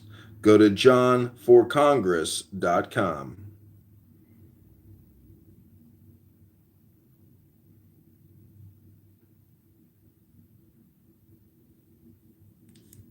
Because, like, they were afraid of him. They were loving. Yeah, man, back in the street, nigga, you can't look for you gossip about me, nigga. You gossip about me, you fat ass man. You just want to noodle.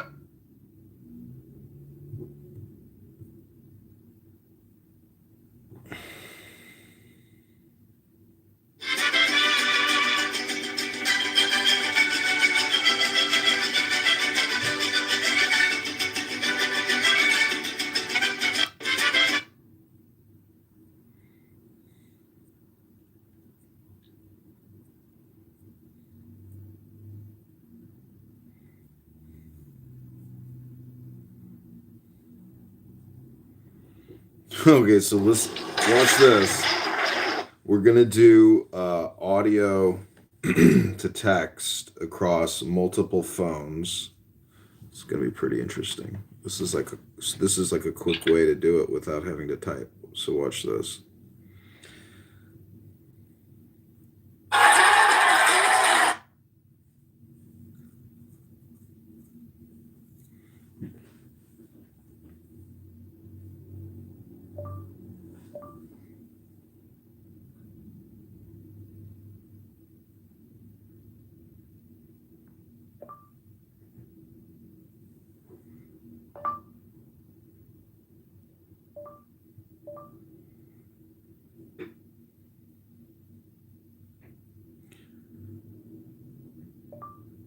John Kitover, write-in candidate for Illinois 16. Write-in John Kitover on March 17th, 2026 to remove Darren LaHood from Congress. Do not vote for Darren LaHood. Go to johnforcongress.com.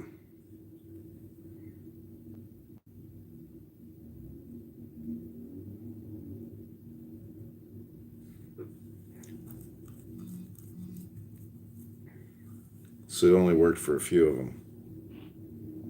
We shall try again.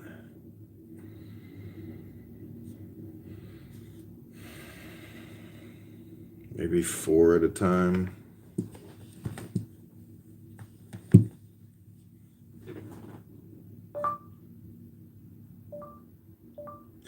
Go to johnforcongress.com on March 17th, 2026. Write in John Kitover to defeat Darren LaHood, to remove LaHood from Congress on March 17th, 2026. Write in John Kitover and go to johnforcongress.com.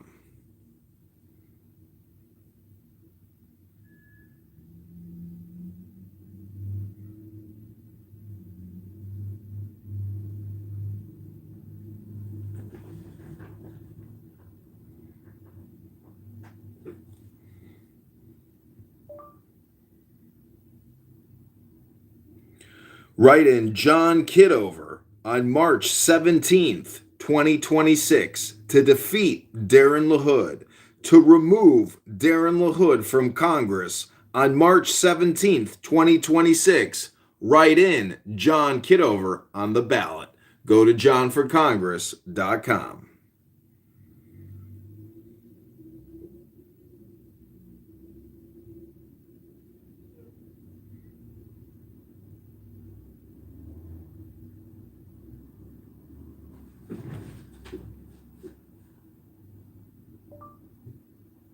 Go to johnforcongress.com to remove Darren LaHood from Congress.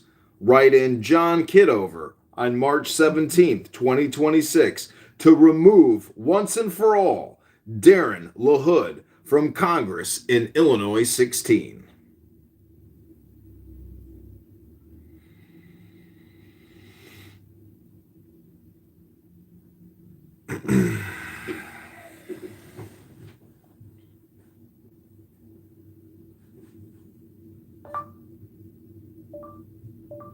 Write in John Kitover on March 17th, 2026 to remove Darren LaHood from Congress. Go to johnforcongress.com right now and write in John Kitover on March 17th, 2026 to remove Darren LaHood from Congress. Be sure to request a Republican ballot when voting.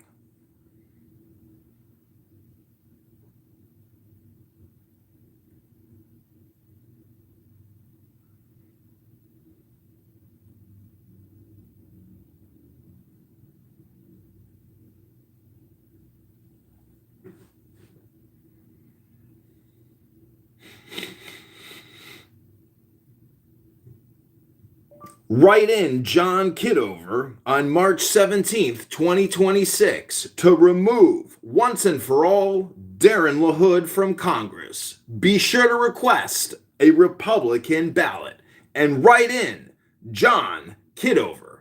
Go to johnforcongress.com right now to learn more.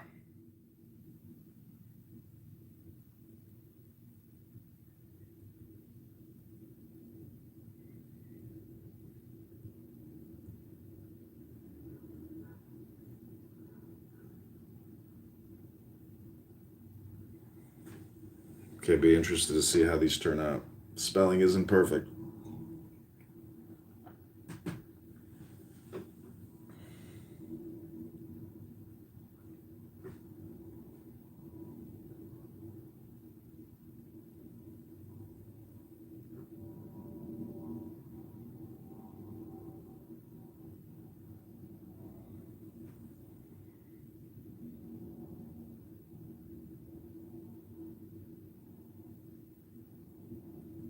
I'm John Kitover.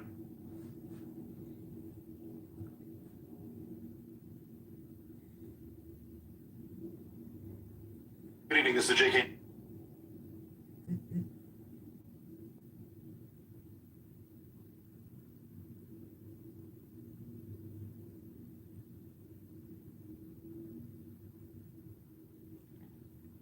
Hi, beautiful. I would love to spoil you and take you to dinner. Hi, beautiful. I'd love to spoil.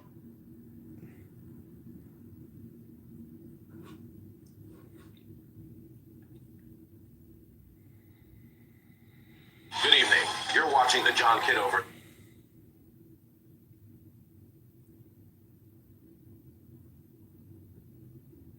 Good evening.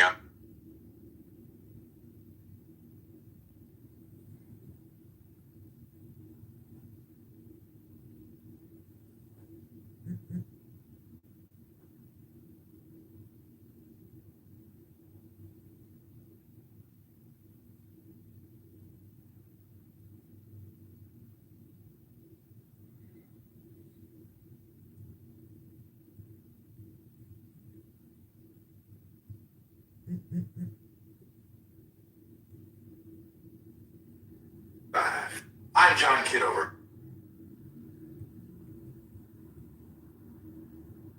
I'm Kitover. I'm running as a write-in candidate for Congress in Illinois 16th District. It's time to remove Darren LaHood from Congress. Our communities deserve a I'm running representative. as a write-in candidate for Congress in Illinois 16th District on March 17th. Good evening. This is a breaking news alert from the John Kitover News Network. In John Kitover on March 17, 2026 to defeat.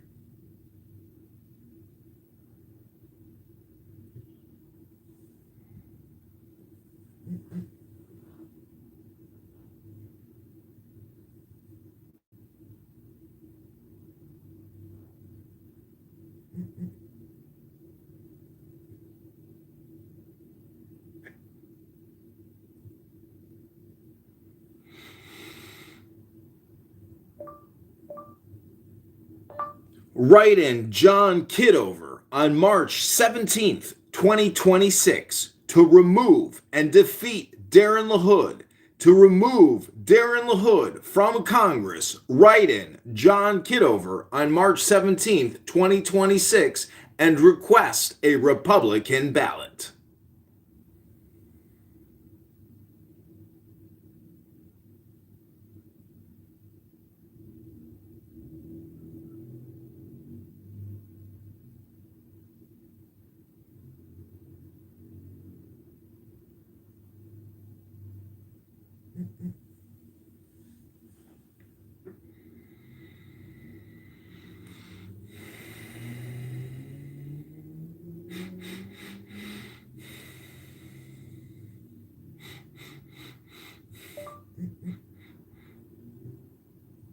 On March 17th, 2026, be sure to request a Republican ballot and write in John Kitover to remove once and for all Darren LaHood from U.S. Congress. Go to johnforcongress.com and remember, on March 17th, 2026, write in John Kitover to remove Darren LaHood from Congress.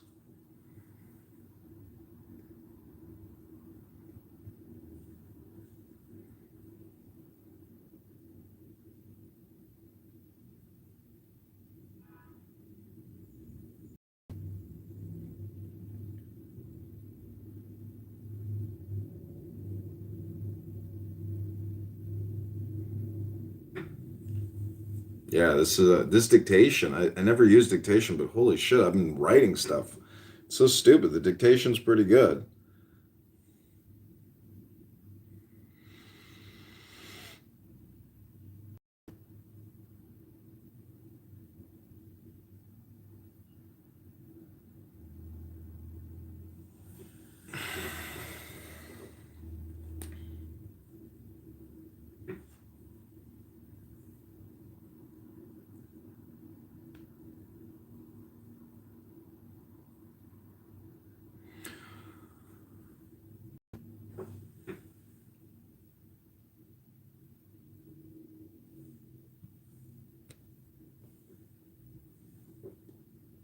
Okay, we're going to do one more round of these. Go to johnforcongress.com.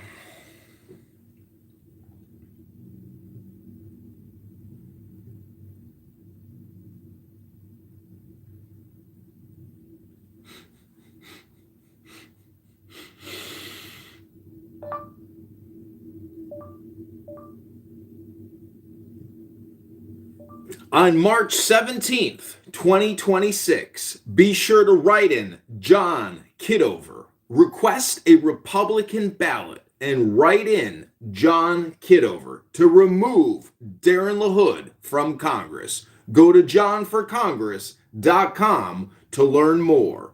Again, on March 17th, 2026, write in John Kitover on the ballot. Be sure to request a Republican ballot and go to johnforcongress.com right now.